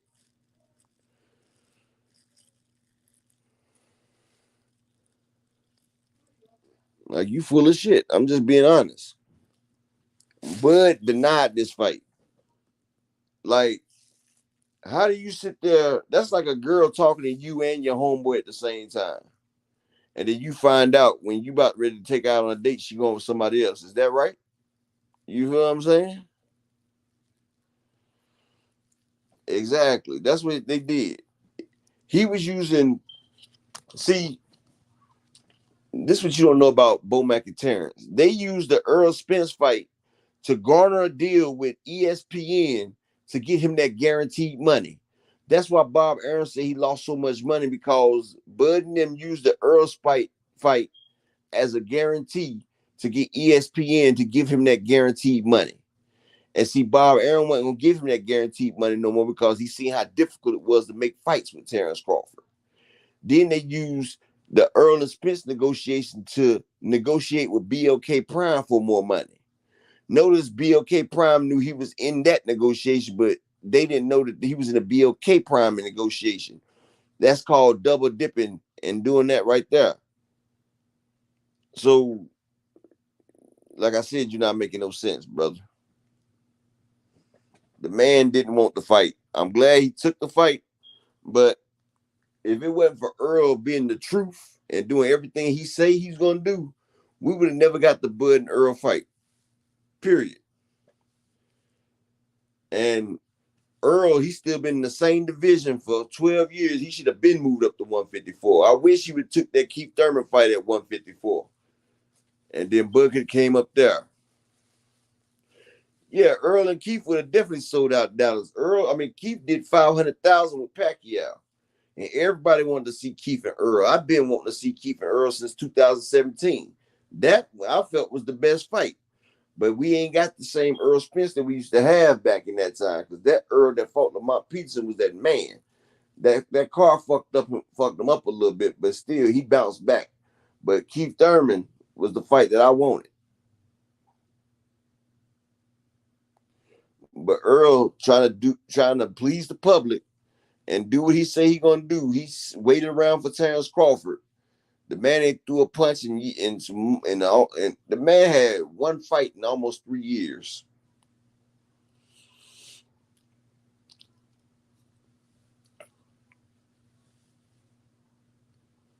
PBC wasn't avoiding the fight, you idiot.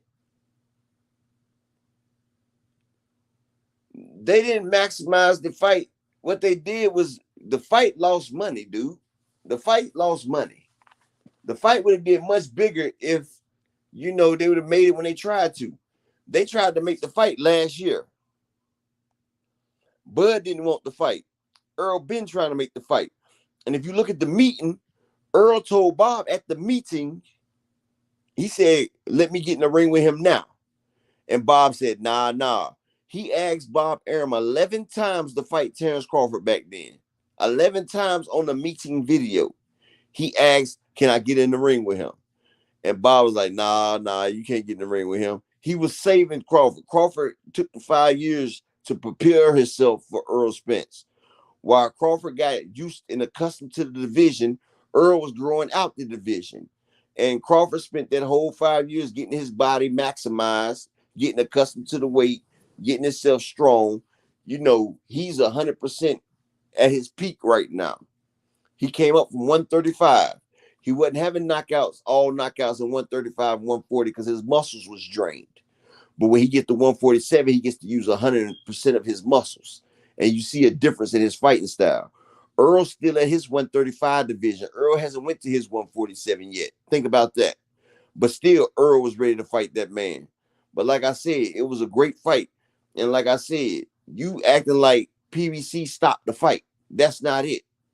PBC didn't stop the fight. Crawford stopped the fight. But now Crawford understands that the PBC is good money now. Crawford is with the PBC now. But see, you sitting here wanting to shit on the PBC and Earl. Like I said, Earl made that fight. He didn't have to do that shit. Rick, Tim, salute, King. Like, that shit crazy as hell. Like I said, I'm glad Crawford accepted the fight, but he can't sit there and say that PBC was blocking the fight. You know why they had to force PBC to make it? Because they told Earl it'd be stupid to sit there and do that shit again. Bud wasted a lot of money last year. A lot of PBC fighters didn't get fights last year because they was keeping the dates open waiting for Bud versus Spence. They was waiting on Bud versus Spence, so they couldn't close the date off. They had to keep the date open because that was the biggest fight. So a lot of fighters didn't get fights. And so Showtime and PBC said, the man's going to play games again. We shouldn't even do that. And that's why they told him no. And guess what? He started playing games again, talking about coin flips, 50-50 and all that. So that's why PBC told Earl not to do the fight. They wasn't scared about the shit, dude. Now you trying to move the goalpost. PBC could care less because Bud got to sign a contract. And they knew once Bud signed that contract, he was going to see what that PBC money was like. And like now, Bud loves that PBC money. Him and Earl ain't fighting until late next year. And Bud signed so he can fight other fights with PBC so he can get the PBC bags. Talk about PBC. PBC try to throw Broner out there to Godzilla, bro. PBC don't sit there and save nobody. They gave Charlo a loss. They threw, man, hell.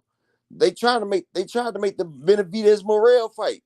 The PBC loves good fights. They do not try to block no fights. And if you sit there and say the PBC try to block fights, you capping, dude. For real.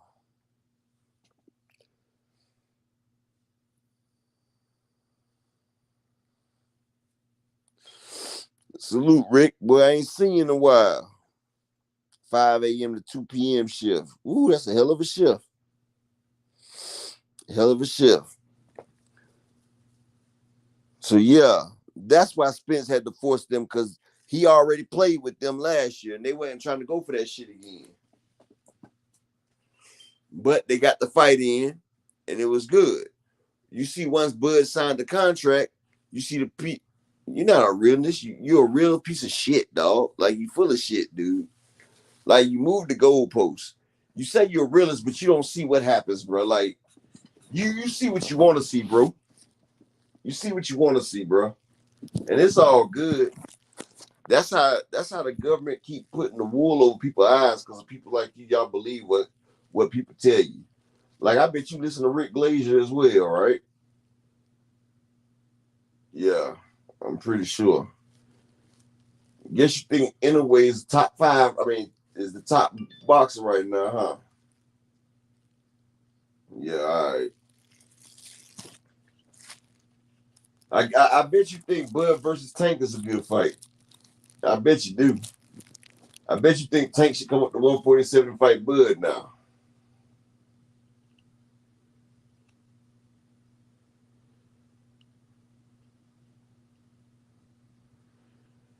Because Bud was bullshitting the fight, dude.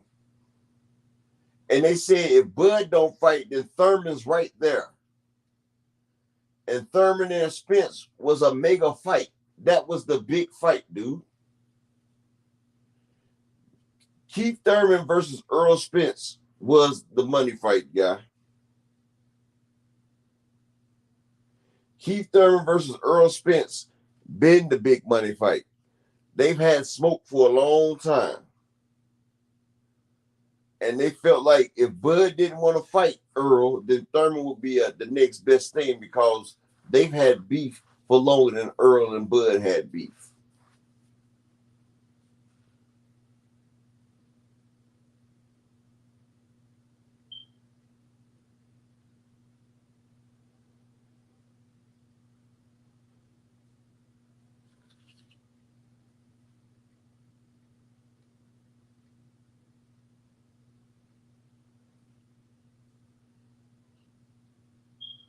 Hell yeah, BL.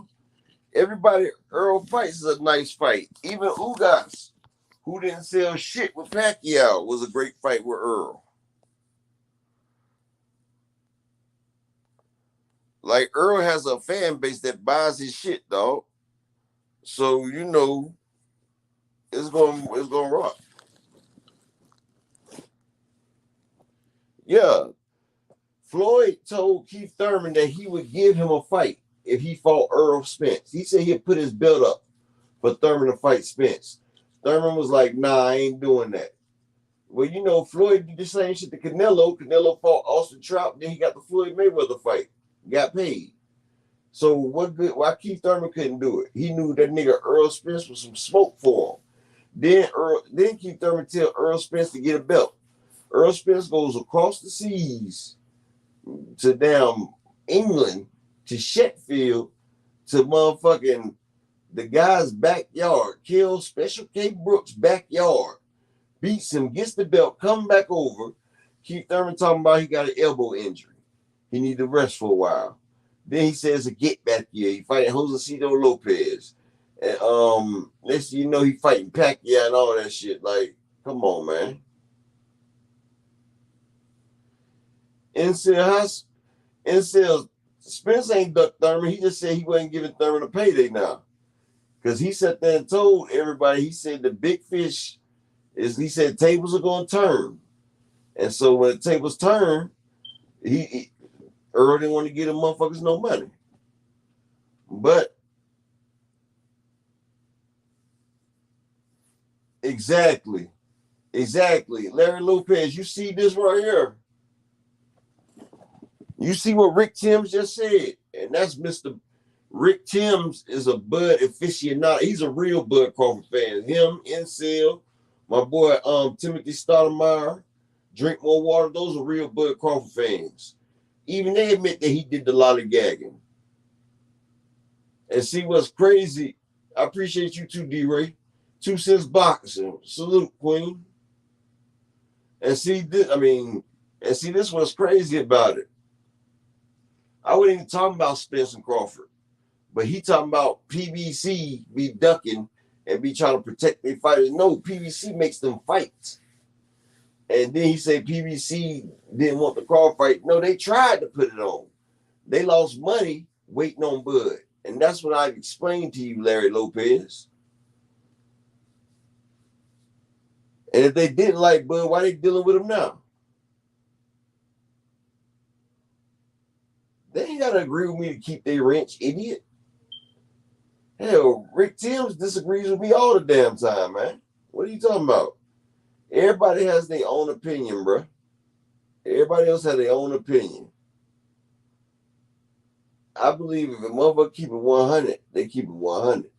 Like, everybody's opinion is all right. You feel what I'm saying? I'm not judging about opinion. But when you sitting here lying and shit, and then I offer you a chance to hop up here and explain yourself, you talking about you stay in the chat.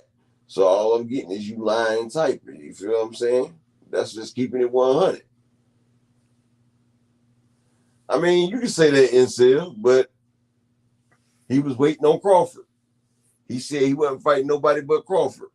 And he said he wasn't going down to 147 for nobody but Crawford. And see, incel, he wouldn't even have that. There had to be ducking Thurman, as you say.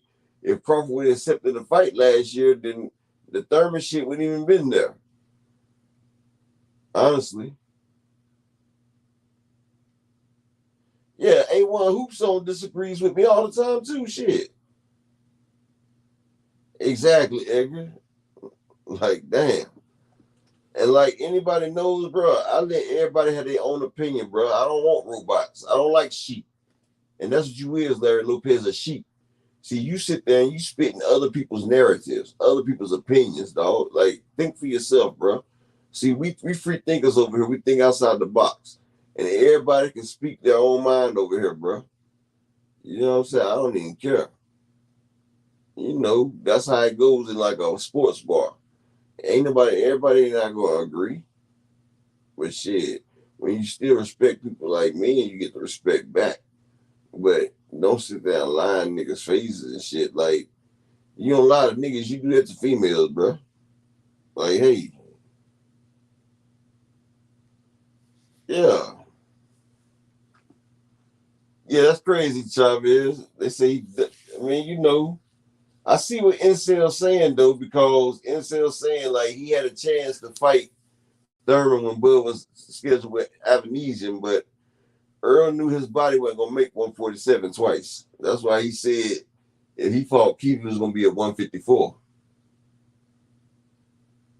2 Cents said don't do it to us. Salute, Princess, salute.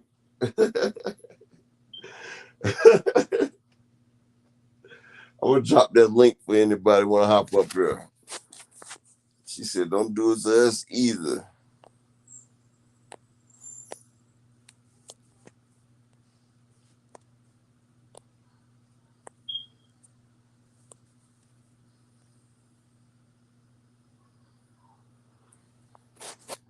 That's the link. Anybody want to hop up?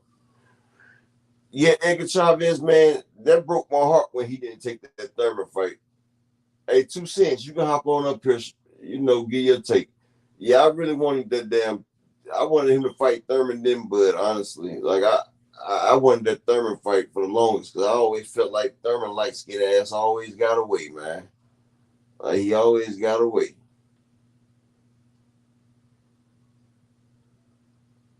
Yep. Well, hell, he could have fought Thurman at 154 like they had reported. And then he could come back and fight Bud or something. But like, yeah, I don't know. It's in the past now. Like we say now, we just want the good fights. I want to see the winner of Barrett. I hope. I mean, I have a feeling that BOOBOO's going to do some things that BENAVIDES ain't seen. And see, BENAVIDES, he doesn't have good footwork. He trips up over. He's clumsy, honestly. Like, the man squares up when he punches. Who does that? Like, he'd be sitting there square, throwing punches from both hands. That's why his power don't carry like that. Because he's throwing straight up. Like, he's straight up fighting. And he's not giving you no side looks and everything. And then when he does, he telegraphs it. You know what I'm saying? So, like, Morrell ain't the ones you want to be in the ring with acting wild and crazy. Because Morrell will give you everything you want and some. He sent the damn number one contender to the hospital. Mr. Magnificent. Salute.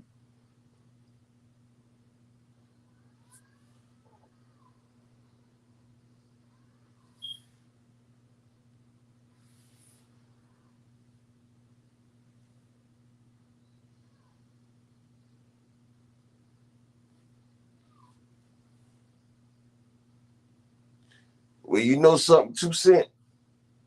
You know, I think they're not gonna stop Charlo because you know Bud's. I think you know Bud's undisputed in 2 divisions. I think Charlo's gonna be undisputed in 2 divisions. And if Charlo does beat Canelo, that would be a great fight for him and Bud at a catch weight because he's not going to be able to make 154. I don't care what people say.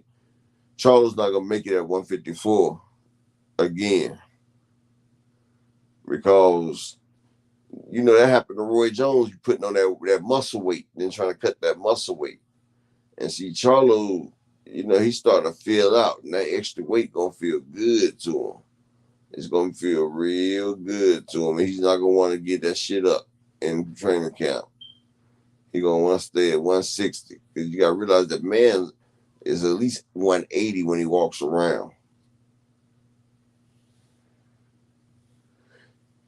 And see, Rick Timms, that's what I said, Rick Timms, if you'd have caught me last week, that's the reason why I told everybody on here to take Navarrete versus Valdez. I told everybody that Navarrete was the Mexican BOOBOO Andrade because you can't prepare for him because he has an awkward style. And, you know, he throw punches from different angles. And BOOBOO Andrade, people forget how really great BOOBOO is. And BOOBOO, his last fight, he kind of struggled a little bit, but he still did what he had to do. And see, BOOBOO, he could fight. The man could fight, and he know how to control his distance.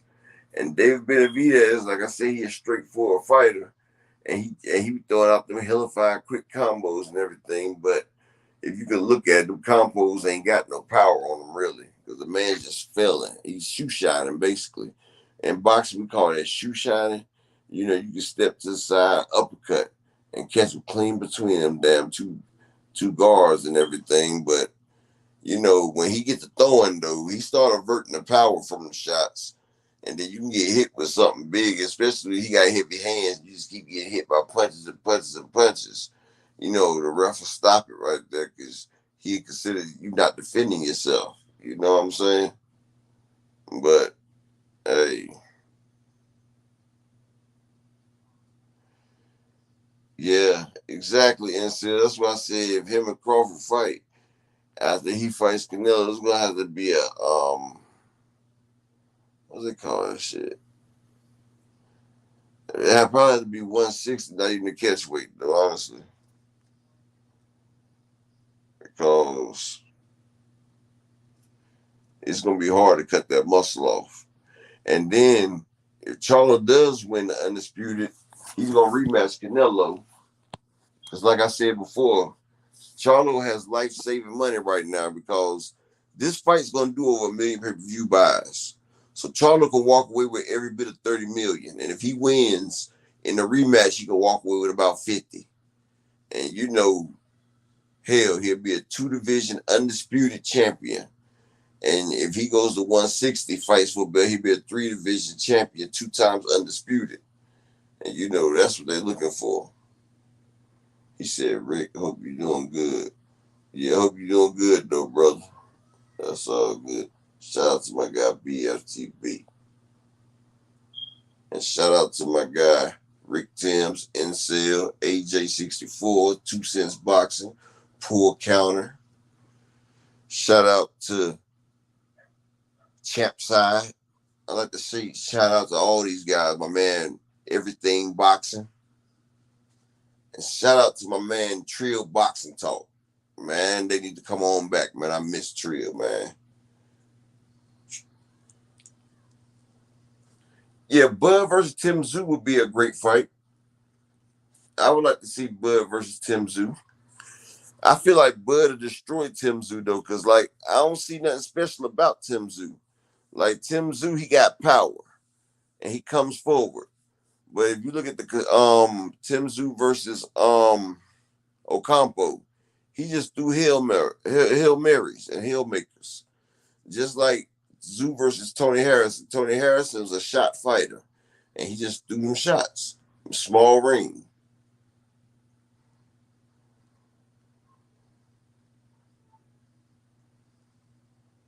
Yeah, Tim Tszyu, this motherfucker in the damn gym catching quarters and shit, dog. Like, the fuck with that? Trying to make yourself faster. And see, people don't realize coming up from the smaller divisions, you're going to be faster because you play a high-speed chess against smaller, quicker fighters.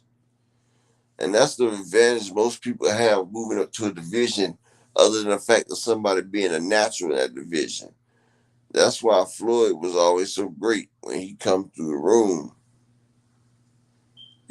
Floyd, he moved up from like down 130. He got pure speed, but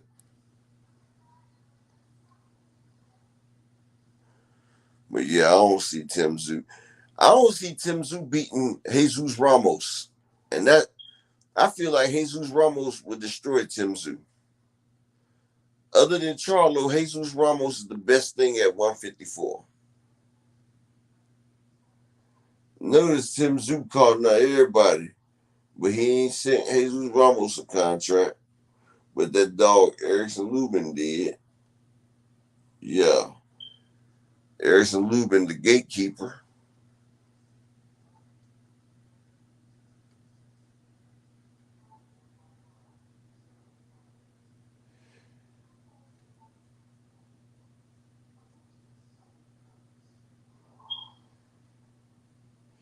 Yeah, I mean, they got mad at me for blasting Bill Haney as well, Rick Towns, but shit, I keep it 100. Bill Haney be lying. And he lied, and I told him about it. Like, they can go back and look at the episode Everything Boxing when we call him lying on the episode. I'm just keeping it real, bro. If you lied to me, you lied to me. I mean, I'm not about to sit there and act like you didn't. And Larry, they ain't gonna be if they strip Charlo. Charlo is definitely getting stripped. Soon as they announce him undisputed for the Canelo fight, they're taking the WBO belt from him. It's already an agreement. Well, it really wasn't nothing they could do about it. And if that happens, I remember Bozy Ennis saying that the IBF would strip either Bud or Spence if Boots don't get the fight. So is Bud done 147? That's what we got to figure out.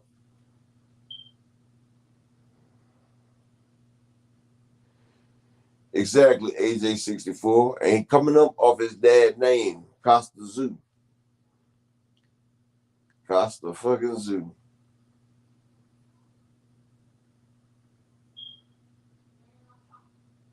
Yeah.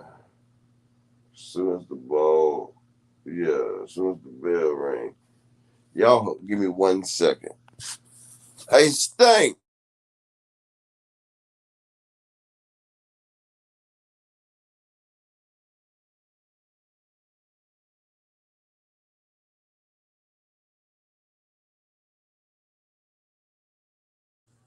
I said, come here, big boy.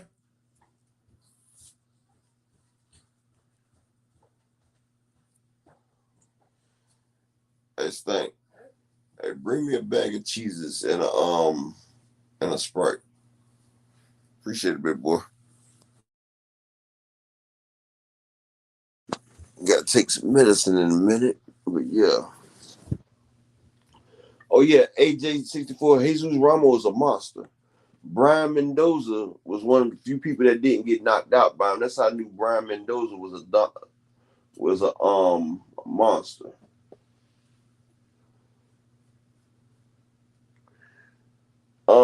I think Boots would probably be the mandatory over Thurman because the IBF has made him the interim, and the IBF, they don't like to play them games right there. But Thurman, I don't even think Thurman want to fight and said, Thurman keep talking crazy. Hey, BL, yeah, they stripping Mel because Tim Tszyu keeps pushing because, Tim Tszyu, he was supposed to fight Castano, but he took step aside because he let Castano and Jamil do undisputed. So Jamil should have fought that man, but Shalom Princess, but Jamil didn't fight him. And so Tim Tszyu kept pushing, and so he said they need something. Hey, Jeff R., the reason why Canelo can hold them belts hostage is right. Who else makes more money than Canelo in a fight? Jeff R.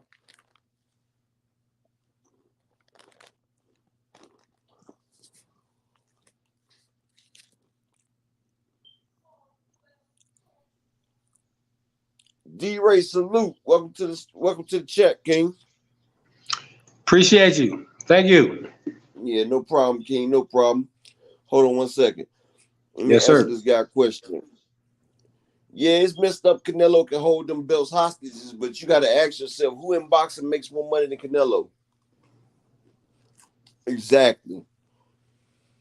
Al Heyman and Bob Arum and what's the other guy name with the zone? Now I was answering Jeff R. He was like, Eddie, why they Fast ain't Eddie. strip? Yeah, he was asking why they don't strip Canelo. It's because the sanctioning bodies get paid percentages every time you defend the belt. Yeah. And they're not trying to take the belt away from a person that's barely doing pay-per-view from Canelo. You know, Right. Canelo fight, you're going to get a couple million. Anybody else, you might not even get $500,000. You only get 3%. That's a fact. What you want to talk about, Mr. D. Ray? Yes, sir. Well, I wanted to kind of bounce off the point that I heard you speaking with, like when you guys were talking about like making the fights and stuff like that. I just wanted to say that I do think that like when it came to the Wilder and Fury fight, that Wilder made the fight more than PBC. This is just my opinion. And Earl made the fight more than PBC. So, you know, that's kind of, you know, where like you can say that they advise you to get this and fight this guy, but you know, you say, oh, you know, I'm gonna go ahead and negotiate because I want the fight that bad. So, you know, that's all I kind of think is that it really is up to the fighters, you know, if they have the power to be able to do it. Because I'm sure that there's some that would say, hey, I don't care what it is, but they ain't, you know, made it to that status of like a Wilder or a Spence yet. But go ahead, bro. I'm sorry. Are you correct? You correct. That's why boxers have advisors to help them make the correct moves. And they Right. felt like Fury wasn't the best fight for Wilder. Just like they felt like Thurman would have been a better fight than Bud. And that's why they advise them. But when the people that's getting advised tell what they want, then they step back and do what they're supposed to do. And I felt like once Earl explained that's what he wanted, that's what the PBC did. And I felt like they didn't want to do it the second time around because their fighters hardly got a chance to fight because the man sat there and held the fight up for over a year.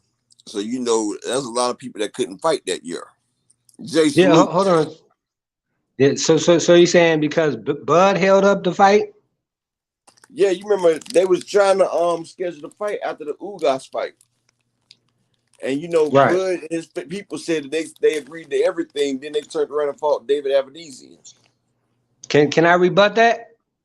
Of course. Go ahead. Okay, yeah, because my point is this though, right?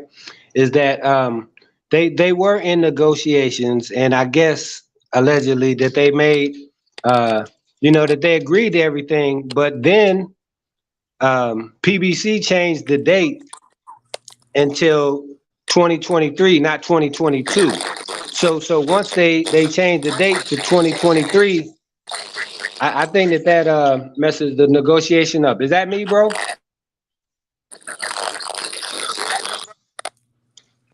That was me. Go ahead, bro. Okay, I apologize, but no.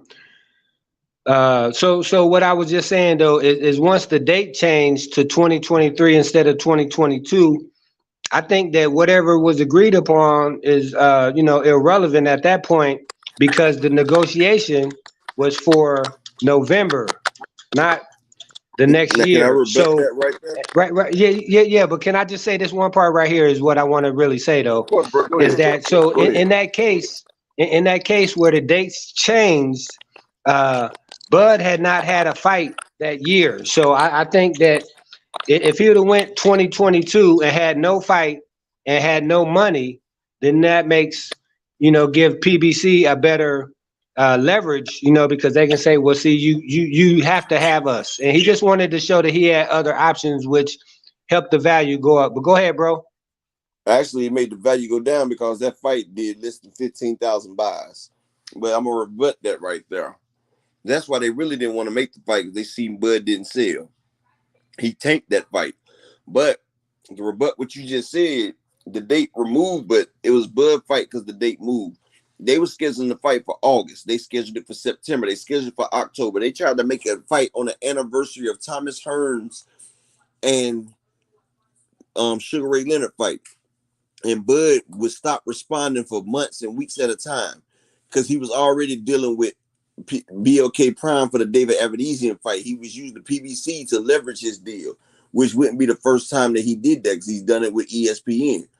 And they was trying to make the fight, and Bud didn't let them know until later on. And then at November, that's when he let them know. And then the venue wasn't available then. But they had been trying to make the fight all year.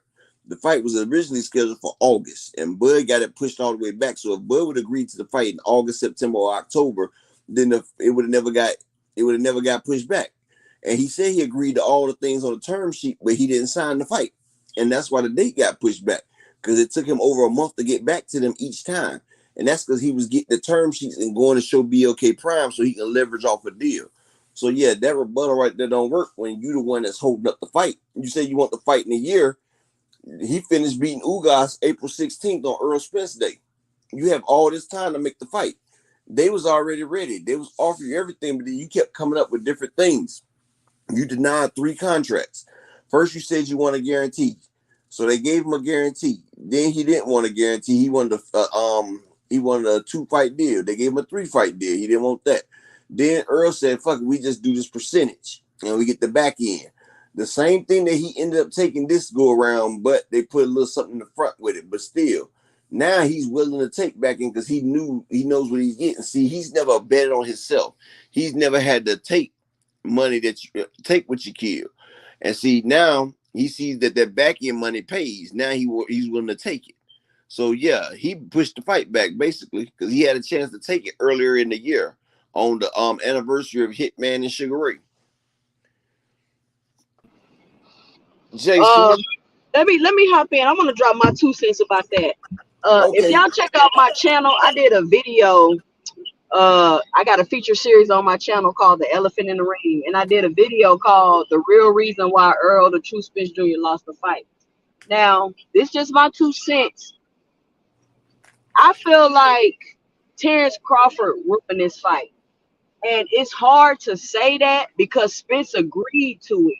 But like you just mentioned, all the hard negotiation tactics he was doing, the stalling, the this and that, all of those things, those are negotiation tactics. Yeah. So that you could get what you want. So when it came down to negotiating again, as Spence, you like, damn, let me just say yes to everything so we can hurry up and get this done. Because you see how petty he is and how one little thing can mess up the fight. So we don't know what Spence really agreed to. And the fact that Crawford stalled this fight out so long because of things he knew about Spence, and probably he knew he was going to have trouble making weight, or, ain't no telling what he knew. And for him to do all of those strategic things and tactical things in order to win this fight, he ruined the fight. This wasn't the fight that the fans wanted to see. We wanted it to be competitive. We wanted both fighters at their best. But he won on some tactic maneuvering type stuff, and it's just not cool to me. And to see him going around on his champion tour and all of that, like it doesn't sit with me well, to be honest. It just doesn't sit with me well. Hold on one second. Hey, Larry, they offered Crawford a damn guarantee the first time, bro. Like, dude, you starting to aggravate me, man. I'm about to tell him to shoot your ass, bro. You starting to aggravate me. Be cool, fam. They offered him a guarantee as well. Hey, Miss Lady, what's your name? That's 2 Cents Boxing. Make sure you check her out. She's got a good thing. Yeah, no, definitely. They hold on one second, y'all. They gave him a guarantee. He didn't want the guarantee. They gave him a couple fight deal. He didn't want the fight deal. So that's when they said, "Fuck it. We eat what we kill." That's when Earl offered him the percentages when he turned down the guarantee. Like, dude, Exactly. Incel just sat there and told you. And that's another Bud fan, dude. Like, dude, you keep pushing the narrative. We got the fight. It was a good fight. And no, they not. And John Kramer, Bud is a star right now, but you know he signed to Al Heyman now. And you know they trying to make a big fight for Bud right now. And they gonna make the Bud and Spence fight at the end of 24. And they feel like they gonna give Spence a couple get back fights at 154, and they gonna get Bud to get a couple fights in, and then they feel like they come back and the fight is gonna be much different. But yeah, he's a star right now on PBC. And Bud loving the attention that he's getting. We've never seen Bud this open right now. And he deserves it. Because and the fact that we've never even seen Bud this open, the 180 change that Terrence Crawford has did to me makes him still not trustworthy. Because how are you so? He also had Bob Arum on there. You know, they were still throwing Lomachenko over top of him. You feel what I'm saying? Like, they don't like to see our people do good anyway. You know, they want the European fighter to be best. We'll see. We'll see. All I know is everything Terrence Crawford has done throughout these years, the not fighting people, the questionable wins and all of that doesn't go away because he beat Earl Spence. Because the truth is he still has not beat a top fighter at their best. He still hasn't done that yet. That's why I'm respecting the fact that Bud said that he's willing to take the Earl fight whenever Earl's ready. So I respect that. And I respect the fact that they PBC he done signed with Al Heyman. He's seen what that back end money look like now. He seen with that he made more money in that one fight than he did his whole career. So you know he see what that shit do. So I'm thinking, you know, give Earl a couple fights to get right.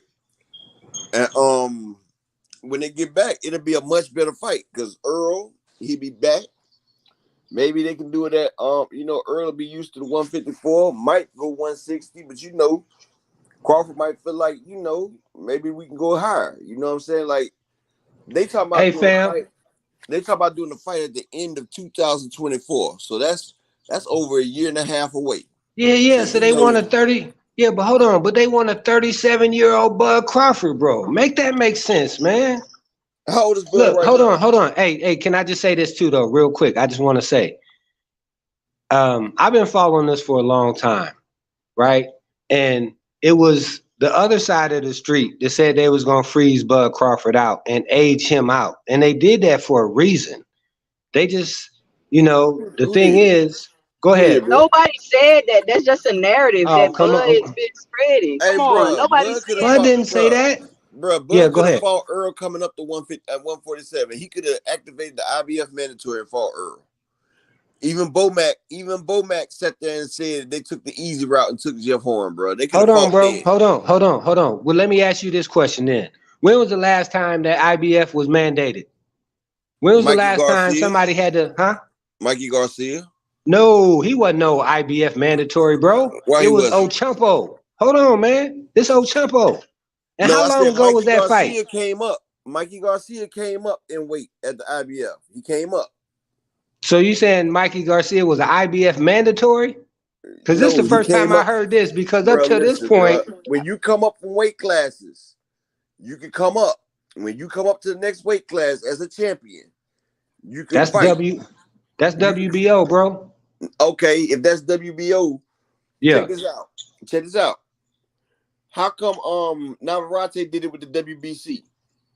I don't know nothing about Navarrete. I only been following the Bud and Spence.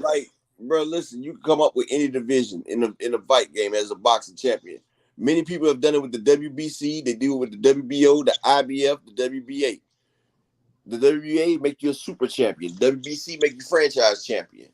The IBF, they'll pull you up. Every belt you can move up and fight. Mikey Garcia was he had the IBF for the 140.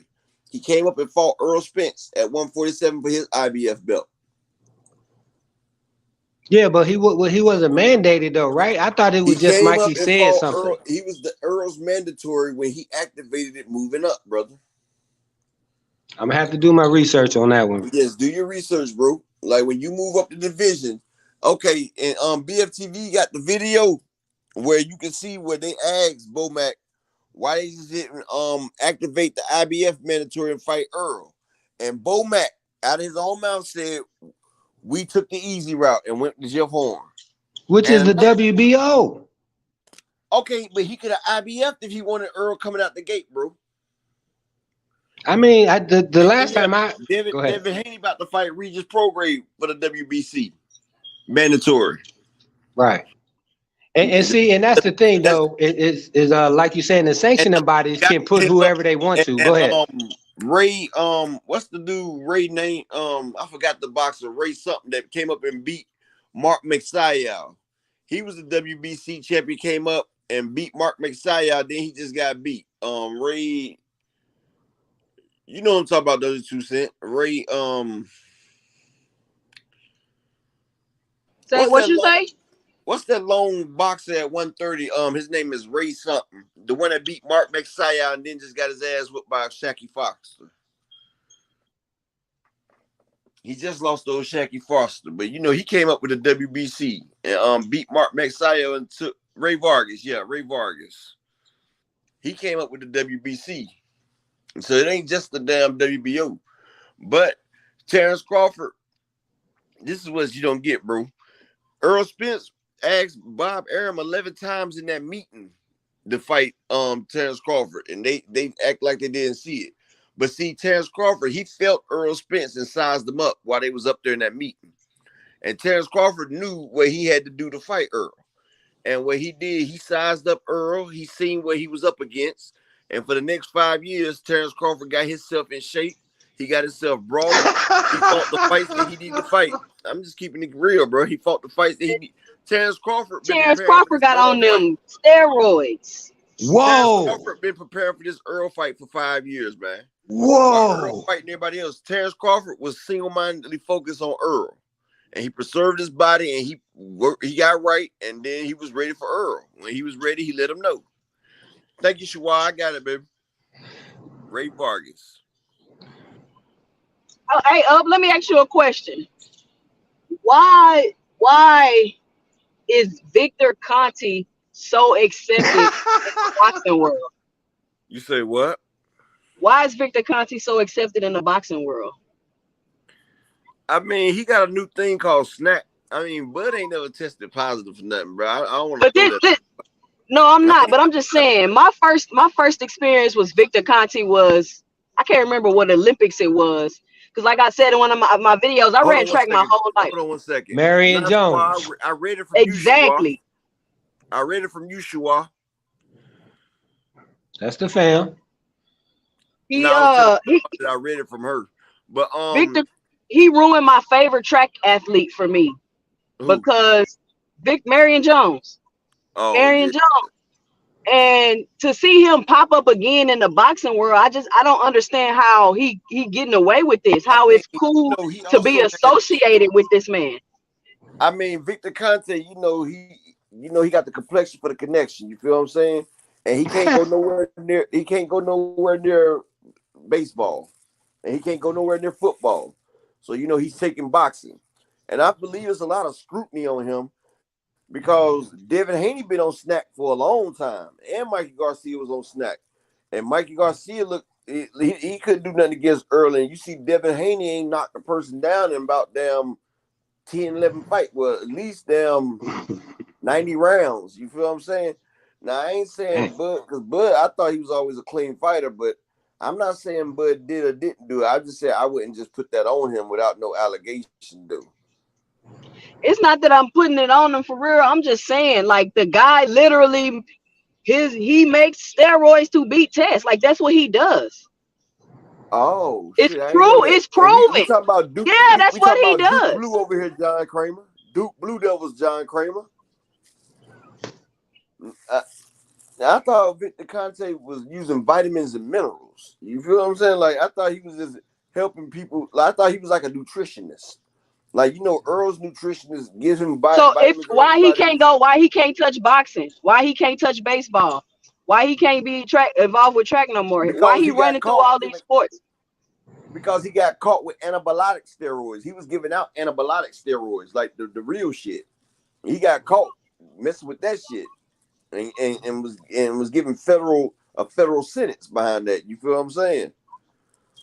So I'm thinking if he get caught with anabolic steroids, they'll lock that nigga the fuck up, like, cause he's on probation. And then I don't know. I just point, think I think it's weird he's involved in one of the most corrupt sports, and people are openly associated with him. Like, it's weird. But this is what I'm saying, 2 Cent. We don't want to put that on our boxes until it's out there. You feel what I'm saying? Like, I don't want to take away no credit from one of our people because it's already hard for us to get any kind of recognition. They already trying to put us in the ground. They already trying to make it less. Like, we have to do we have to do twice as much to get half the credit. You feel what I'm saying? Like, him and Earl fought. I mean, he got the win. You feel what I'm saying? Earl ain't making the excuses. We shouldn't make no excuse. But I don't never want to throw that on one of our fighters who's done worked hard, especially if he didn't. You feel what I'm saying? Like, if they ain't caught it, you know what I'm saying? I'm not going to throw that on nobody right there because they already put our people down. You feel what I'm saying? They already want us to fail. They don't want us to succeed. So I would hate to be the one that put that on our people, especially if our people ain't did that. Like, I don't think, I think they said they did secret vital testing. And I feel like Earl would have seen the results of it because PBC always does secret vital testing. And I'm thinking that they're not gonna let Earl get in there with somebody and they did, and you know, Bud was always part of the clean boxing program. At least I thought. right? But Victor Conte, he does have Shakur in them. I know Shakur ain't on that shit, and you can't say Devin's on it because Devin gets tested year round, and Devin, he's been snack proud for a long time. So you know they are nutritionists that give vitamins and minerals that your body needs, though. But that's one thing we got to make sure we don't do is throw shit on our people without them being caught. You feel what I'm saying? Now, if he gets caught, then, you know, burn him to the ground. But if not, you know, we just got to respect it. You feel what I'm saying? Man, Victor Because Conti can't give me nothing. Because them people we got said enough people. they didn't even know they was taking steroids. I know, They but we didn't got a even lot of know they people. was getting it. I feel you, but we got a lot of people burning our fighters down already. You feel what I'm saying? We can't be the same ones doing that. You feel what I'm saying? And yeah, you say Boots is with Snack J. Smith?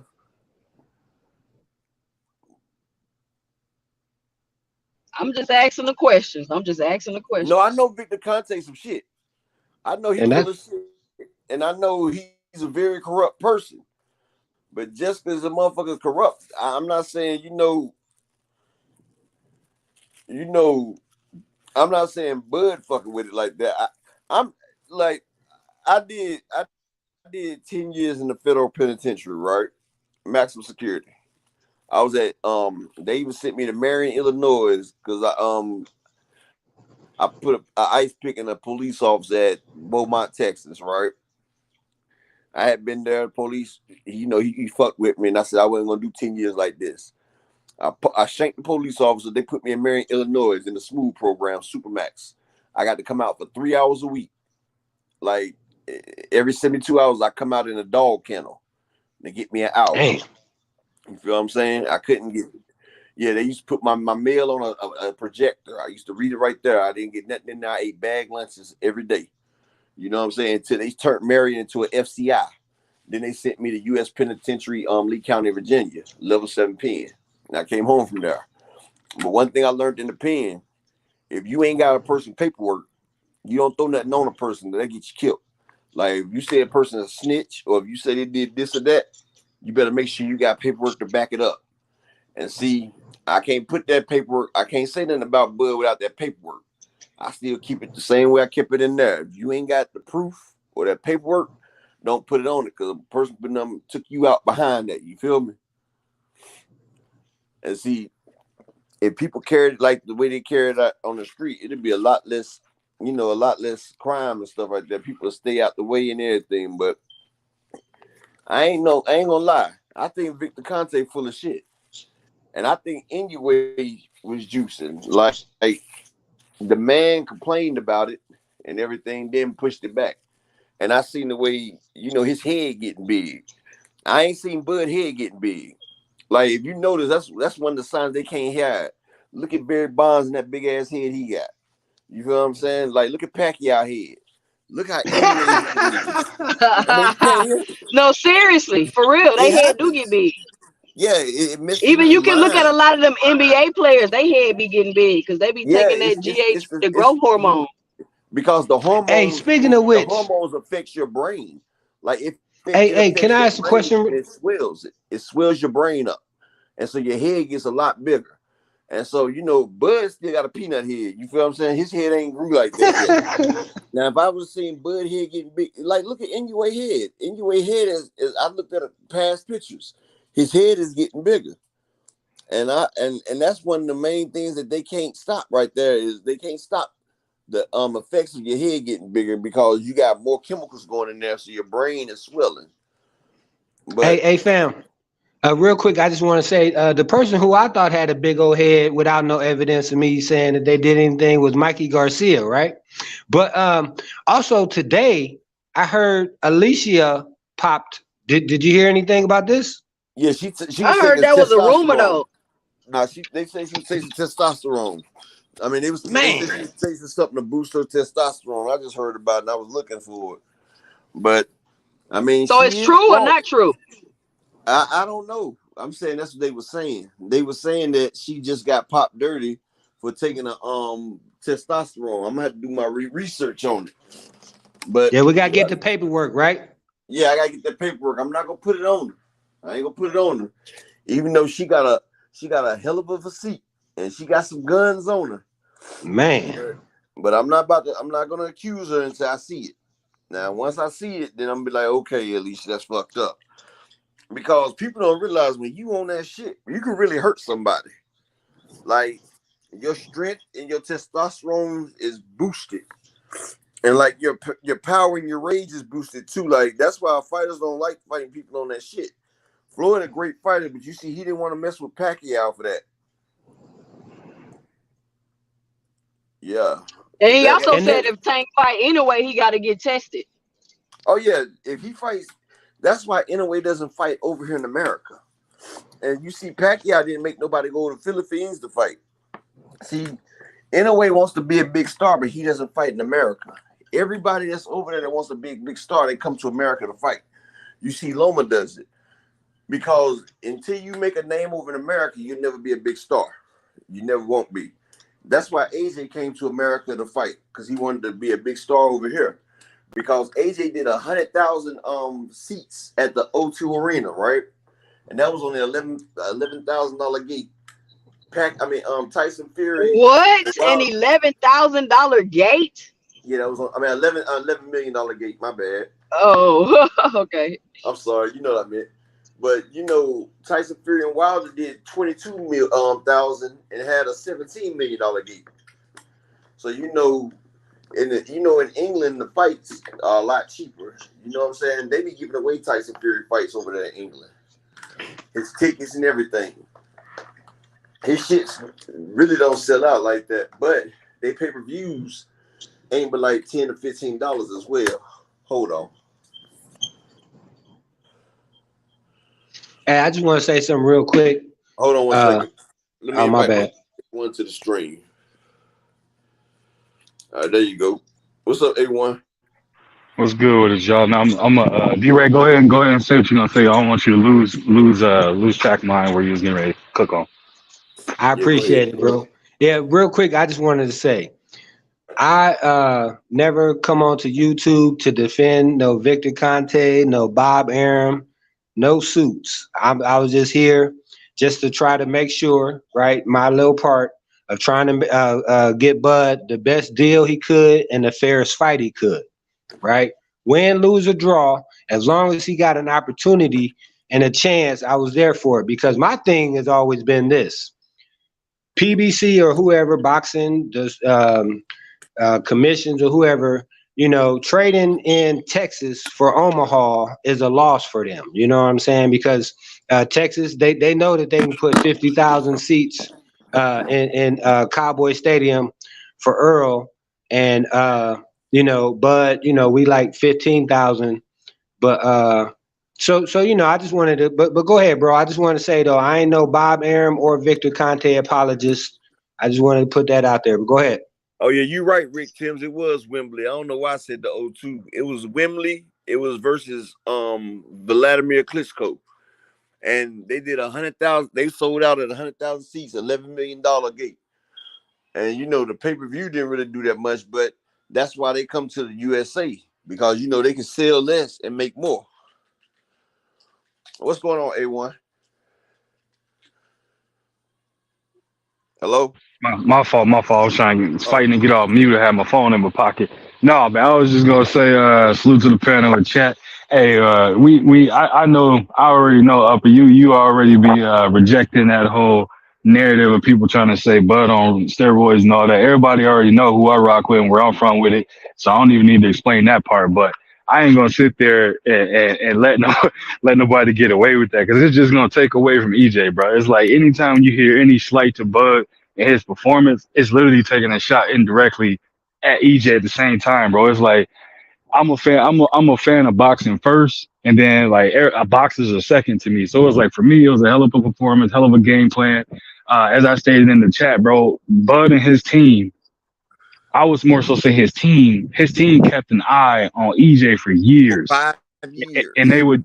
You can put a number on it. I'm just gonna say for years, because anybody know if you're moving up in any type of weight class, what are you gonna do? You're gonna scout out the potential opponents in the weight class you're gonna go to. So I felt like his team they did a hell of a job scouting it, and years of footage, and to be able to take that much time to come up with a strategy, bro, and then to go in there and execute it to that level, is like only thing you do is take your hat off to his team. If anything else come out, then they come out. I ain't the type to sit there and put a jacket of any sort on somebody unless I have stone cold facts of it. You know what I mean? But for me, I literally, the first thing I said, because I had five on EJ, right? I lost it, paid that up immediately, and gave credit to Bud and said, hey, that was a hell of a game plan. They executed it to perfection. Hats off to him, making history. I'm happy it was one of our own. All right, let's see it again. And that's where I always left it. I ain't made a single excuse. I ain't even sat there and contemplated about, oh well, he did look kind of. I'm just like, you know what, if the person I rock with ain't doing none of that, you not hearing it or seeing it from me, because the only thing it's gonna do, it's gonna be an injustice to Bud, it's gonna be an injustice to EJ, and it's gonna literally put a tamper on like how people look at him. Like, the man did everything he said he was gonna do, and stay true to his word, no matter if it was to his own detriment or not, he still did it. So it's like, that's the type of person I am as a man. It's like, mm-hmm. I mean, that's cool, but I'm not gonna deny what my eyes are seeing. Hold on 1 second. I know, but one thing that changed the whole fight plan, though, and Bud and his team, you got to commend them on that. They turned Bud. Bud was always an athletic fighter, but his fundamentals wasn't locked down like that. Well, they did that training camp. They turned Bud's jab from a pawing jab into a lethal weapon. What they did. And remember, before the fight, the breakdown, I told you, to stop a southpaw, you need a straight right. Is kryptonite to a southpaw. And with Bud being in the southpaw stand and his right hand is right there as a jab, it's so close to EJ, he's throwing off his weak hand and Bud's firing with his power hand. It's going to beat to the punch every time. And that's what I was trying to say. Bud has an advantage over most southpaws because he's right-handed in the southpaw stance. He doesn't generate as much power with his right hand being forward, but he can generate enough torque and power to get the job done, though. And we seen him get the job done. And until anything comes out, he got the job done. Earl and Derrick James, like I talked to Derrick James on the regular. And, you know, he said they going over a lot more stuff, but they don't really watch a lot of film. They work their style. They feel like their style is it. If it ain't broke, don't fix it. And I mean, that works for the most part. But when you're going up against a skilled elite fighter, you got to change something. And see, Bud, he sized up Earl at that meeting. If y'all watch, you see he felt on Earl. He seen the dimensions. He knew what he had to do. And for 5 years, he's been planning for this fight. The fights that he took, you know, they was always in his mind he had to fight Earl. And when he was ready and he felt like he was complete, that's when he fought Earl. And, you know, maybe Earl was in the division a little too long. Maybe Earl could have went up to 154 and took the fight up there. He didn't. He signed a contract for 147, and he knew what it comes with that fight at 147. So when he took the fight at 147 and he got the $35 million, I'm not gonna complain for him or make an excuse, because at the end of the day, the nigga got rich off the fight. And Bud said he gonna give him a rematch. We'll see what it is at 154. But until then, I gotta get that man support. And I'm glad he the first to be 2 times undisputed, because anyways, next fight he's gonna be 2 times undisputed. So I'm glad it was one of us instead of them first. Yep. And upper, just to put a button on what I was saying though, is that I had realized it right away when I was watching it, that they, instead of just let it be a flicking jab, they turned it into pretty much a power jab. He was literally throwing a straight right as his jab. And so it kind of, I'm sure it threw Earl and them off. But the same thing goes to effect of them not watching film. We all know Floyd himself probably didn't watch film, but his team, you know what I'm saying, they watched it, and they was able to put together a game plan for him. But at the same time, he perfected his own, where he was like, they're gonna have to make adjustments to me, because I can make adjustments in the ring. That was like that same belief. And where Earl, he in his other fights, that's what he's always done. As far as the Queen, just the last part of saying, I know it's my eyes saw you. It depends on what kind of lens you're looking through when you're looking at something. That's the difference. But well, go ahead. I'm about to mute up because I know it's windy as hell over here. I don't know if it's cutting into y'all thing or not. I'm gonna mute up though.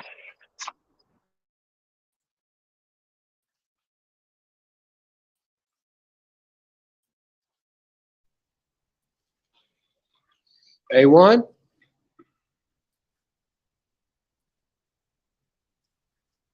Yo, can y'all hear me? Yeah, I can hear you. Okay. Go ahead, Queen. Oh yeah. I mean, that's cool. It just seems as though if you say anything about an observation of what you saw, all of a sudden it's excuse. Like, what is the difference between what you saw and excuses? No, I'm not. Nobody's saying that that's the reason why he lost. I'm just saying that that's what I seen when I watched the fight. But Floyd fought 22 champions, so he was. I don't know if he can hear us. Should talk to you, A1. I think he on mute. Up, if you talking, you going in and out. You fading in and out. Yeah, I don't. Okay. All right. Am I going in and out now? No, you good. You good now. If we see a lion eat an antelope, we know that antelope was ill-affected to fight that lion. And we explained that the lion got teeth and claws, and the antelope just has a horn and he has to run. That's not making excuses, just saying what we seen. Like, I believe right. A lot of people get excuses and opinions and observations mixed up. Now, if a person be like, well, the only reason Bud won is because of this, then that's an excuse. But if you say, man, Earl, I don't think that's an excuse. I just see it's pointing out the fact. You going in and out again.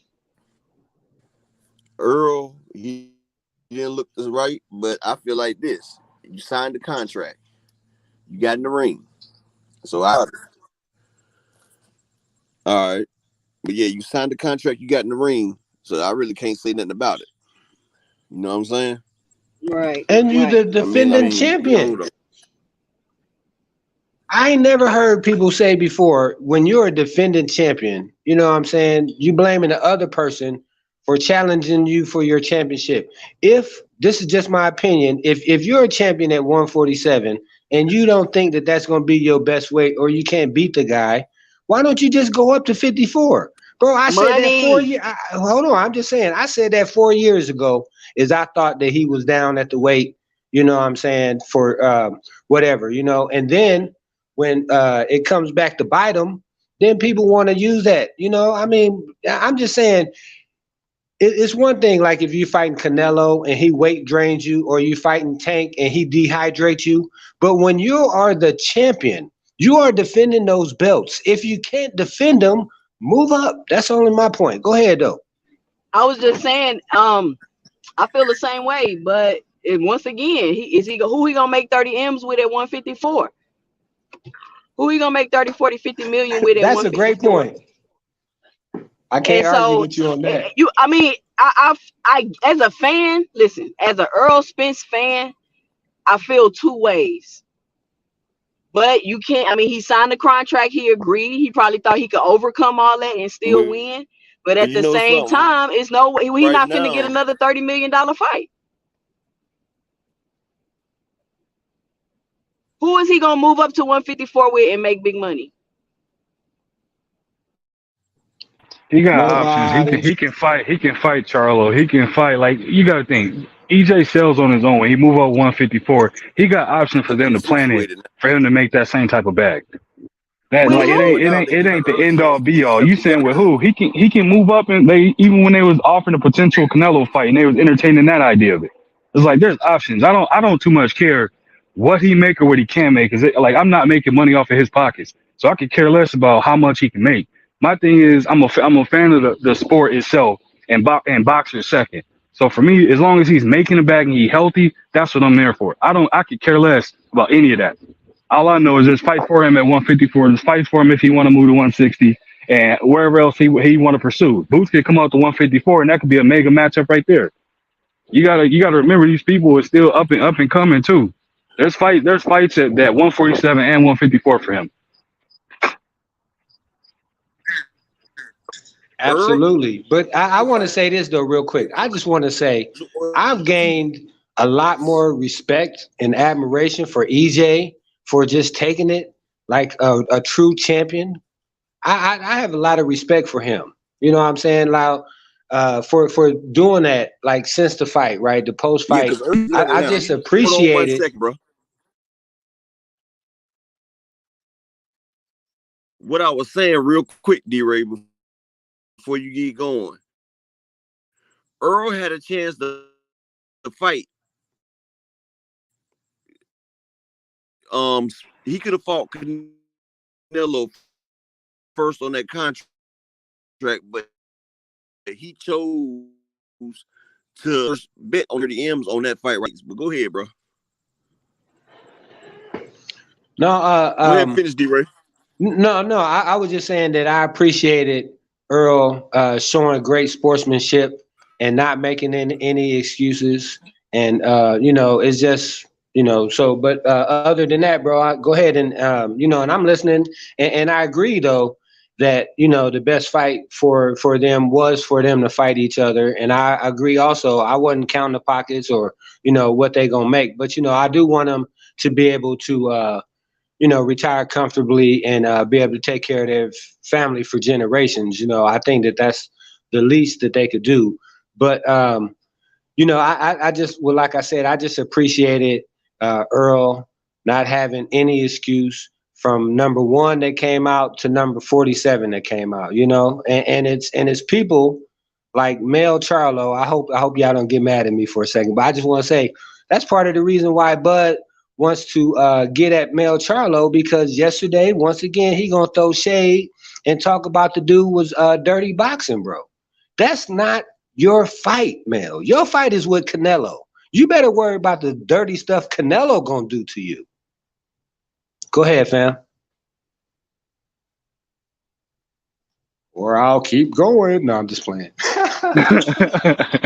Nah, hey, D-Ray, you bring up a point though, but at the same time, bro, like, he calling what he thought he saw. He could probably go back and watch the fight and recant that statement. The same thing we've seen countless other boxers do too, where they say something and then they go back and kind of fix it.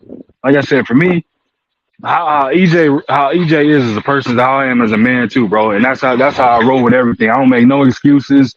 Yeah, I take it on the chin and I keep rolling with it. Like, I do what I got to do. I do what's necessary or what need to be done.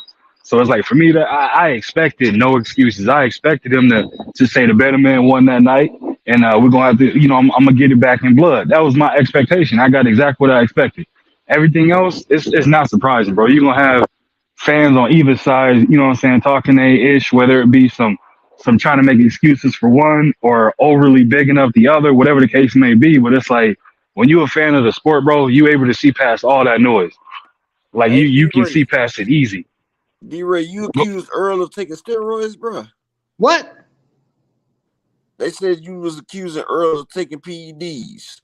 Hey, man, pull up the receipt, fam. Oh, that's what AJ64 saying. Pull up the receipt. Hey, now I did hear people say that. I did AJ, hear people hit say the that. link, Go ahead. AJ. AJ, hit the link and Now state your my case, man AJ. 6'4", 6'4", you putting that jacket on me? Hey, Shawar, drop the link so AJ can hop up here.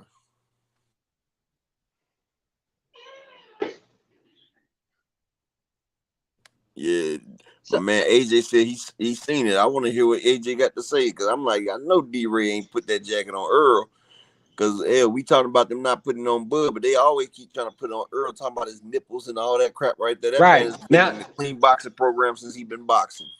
right now, the only thing I asked if there was VADA or WADA or drug testing for this fight. I did ask for that though. I did ask the question if it was or wasn't, and I never heard an answer until after the fight. I believe it was yesterday or the day before that when somebody finally said that they did have drug testing for that fight. Earl's Got been me in the choked clean up, boxing test. 6'4". Like Earl's with IBF. The IBF, they keep the clean boxing program going. Earl's been clean boxing since he's been boxing. He's always had a clean boxing program.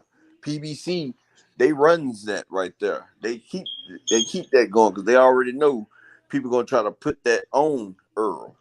But Earl already stays VADA tested up. Hey AJ, you coming, bro? Yeah, man. Don't run. Don't shine Porter then, bro.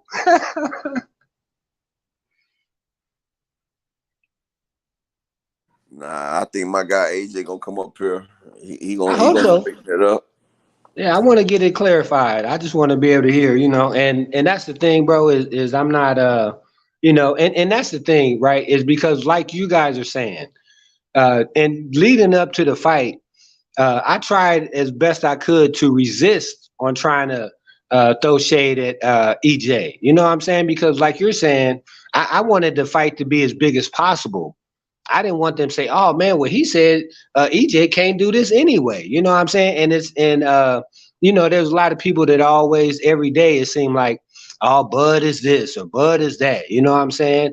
He this. He's you know whatever with Bob Arum and all this stuff. You know what I'm saying? So it was a lot of things and see and bro, and this is what I really think, right? I think that it was so much gone at Bud in the very beginning that whoever, whether they was Bud fans or EJ haters, I really can't pick and choose, what their motivation is. But I'm just saying is that once they come out, you know what I mean, and then there's going to be a response, and that's why, like, I really never wanted to try to get it started, and that's why I never even got into the he don't sell or he do sell. I was focused in on the fight in the ring, bro. I did not care about the politics and the casual fans because, in my opinion, this wasn't a fight for no casual fans, bro. This was a fight for us, for our culture, for our two champions to get in there and fight the best fighter that they could fight, right? Not sit up there and try to fight a guy just because he got casual fans, right? Just because he got a country behind him, just because he got promotion. Just because they buy his ranking, these two brothers earned it from the very beginning. And see, the only difference is, in my opinion, is that Bud had to come up through a promotional company, TKO, that was very minor leagues, right? And then he got picked up by Bob Arum. And See, his thing he got was done like a lot of people get done when they sign a record deal. yeah, but hold on, bro. But I also think that that's what's going on with Boots Ennis right now, right? I think that he's with a small promotional he was company the like same that as person that well. Bud with. He was the What's same that? person Bud with. Right. But when a person Boots is signed to Showtime. Yeah, but he's with Cameron Duncan though. he's also with Cameron Duncan as well. But when boxers and like rappers first get started, they sign that deal when they ain't got the money. So they get used to getting one of them deals in right there. And they be stuck in one of them contracts. And that's what happened to Bud. Like Bud's still paying his promoter. His promoter Hey man, still. did you see that interview yesterday he did? Oh yeah, but hold on one second. Shawala. Peace and blessings, princess, for that cash app you sent yesterday. I've been meaning to tell you about it. Thanks so much for supporting the channel. Thank you. All right, go ahead. Blessings, Queen. That was beautiful.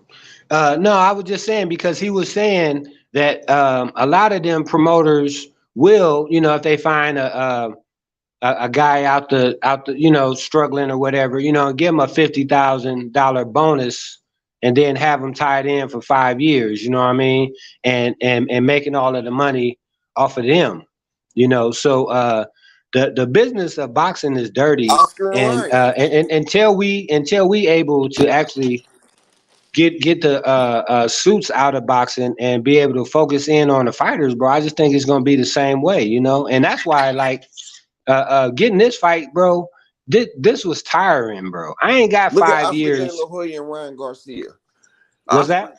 Look at Oscar De La Hoya and Ryan Garcia. Oscar been milking Ryan since he's been in the boxing, over 20 fights. And Ryan's trying to break away, and Oscar's trying to take him to court to make sure he don't break away. Because he's seen that Ryan is the goose that laid the golden egg. And Oscar really doesn't have nobody else. And now Oscar's trying to sue Rolly Romero, because Rolly Romero ain't really trying to fight the O'Hara Davies fight. And Oscar De La Hoya just signed O'Hara Davies because O'Hara Davies is about to fight a Showtime fighter. So Oscar De La Hoya, he's trying to do business with Showtime and PBC again. That's the only reason he just signed O'Hara Davies. Right. And see, and that's what I'm saying, bro, is that Oscar's motivation is different than the fighters or our motivation, you know. And that's the thing too, bro, is he's a drug addict. He's right. But when I seen the proven drug addict, brother, that's what I'm saying. Oscar De La Hoya is on drugs, and it's proven. It's a proven fact, and he's on that shit bad.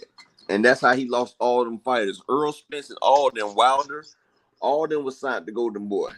Canelo. Yeah, they all was, but Oscar, you know, he fell asleep at the wheel. He was too busy. He thought he was better than everybody. He thought he was bigger than the world. He thought he was Scarface. And you know, they took the car right up under him. And you know, now they got PBC. That's true. And see, and that's what I was gonna say too, is I noticed when Canelo had his Breakfast Club interview, they asked him if he trusts Canelo, and he said no.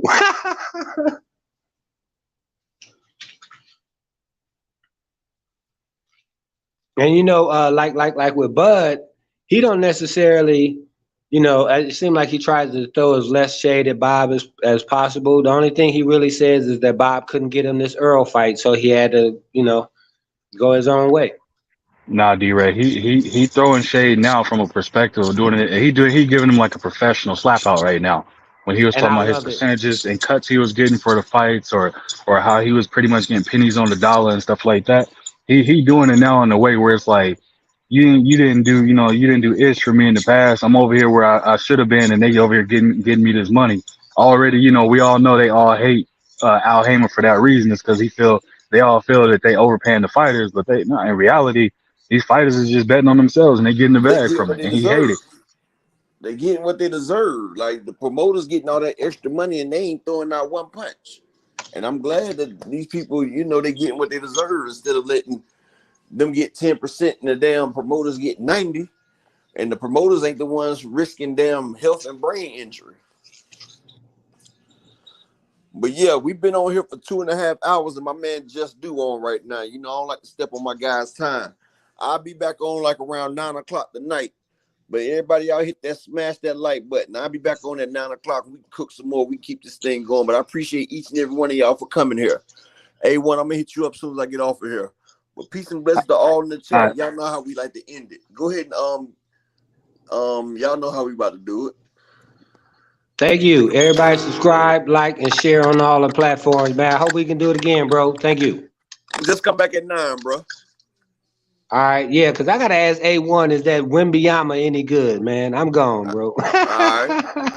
They want that smoke, bitch, I got it for 'em. They want that smoke, bitch, I got it for 'em. They want that smoke, you know I blow it. They call me Sunny Monster for a reason. I'm really dripping, leave a nigga bleeding. I get to squeeze and leave a nigga. They want that smoke, bitch, I got it for 'em. They want that smoke, bitch, I got it for 'em. They want that smoke, you know I blow it. They call me Sunny Monster for a reason. I'm really dripping, leave a nigga bleeding. I get to squeeze and leave a nigga bleeding. Raw Molly got me all up in demon mode. Mouth moving like tryna catch me a op, I can leave with some hoes. He standing straight up, watch I make him lean with this pole. Would've thought he was closed, how that heat made him fold. Thought it was a game, he won't think no more. His brain's gone, nigga. It be exciting when I get to striking. Guns sound like thunder, hit you like lightning. Fight for your life, we don't do no fighting. We really hit it, nigga. We worse than savage, they calling us Vikings. Police be riding, we still be sliding. Told you we hit us, remember the time. They want that smoke, bitch, I got it for 'em. They want that smoke, bitch, I got it for 'em. They want that smoke, you know I blow it. They call me Sunny Monster for a reason. I'm really tripping, leaving nigga bleeding. I get the squeeze, leaving nigga bleeding. They want that smoke, bitch, I got it for 'em. They want that smoke, bitch, I got it for 'em. They want that smoke, you know I blow it. They call me Sunny Monster for a reason. I'm really tripping, leaving nigga bleeding. I get the squeeze, leaving nigga bleeding. How about I leave them holding like the Bible? AR-15, that's a high-power rifle. A in the army and assassinate rivals. Break that shit down, nigga. AK to anybody kill. Hop out, get the drilling and spilling. 7.62 gon' split 'em. LN, that's for any fuck nigga. You a plug, then I'm pulling up, nigga. You my lunch, eat these bullets for dinner. 5.0, eat 'em up, eat 'em up. SK, smoke killer for show. Drum rounds and cripple ops, Draco. I got them all, you don't want no. I got all those shit, nigga. They want that smoke, bitch, I got it for 'em. They want that smoke, bitch, I got it for 'em. They want that smoke, you know I blow it. They call me Sunny Monster for a reason. I'm really tripping, leaving nigga bleeding. I get this pussy, leaving nigga bleeding. They want that smoke, bitch, I got it for 'em. They want that smoke, bitch, I got it for 'em. They want that smoke, you know I blow it. They call me Sunny Monster for a reason. I'm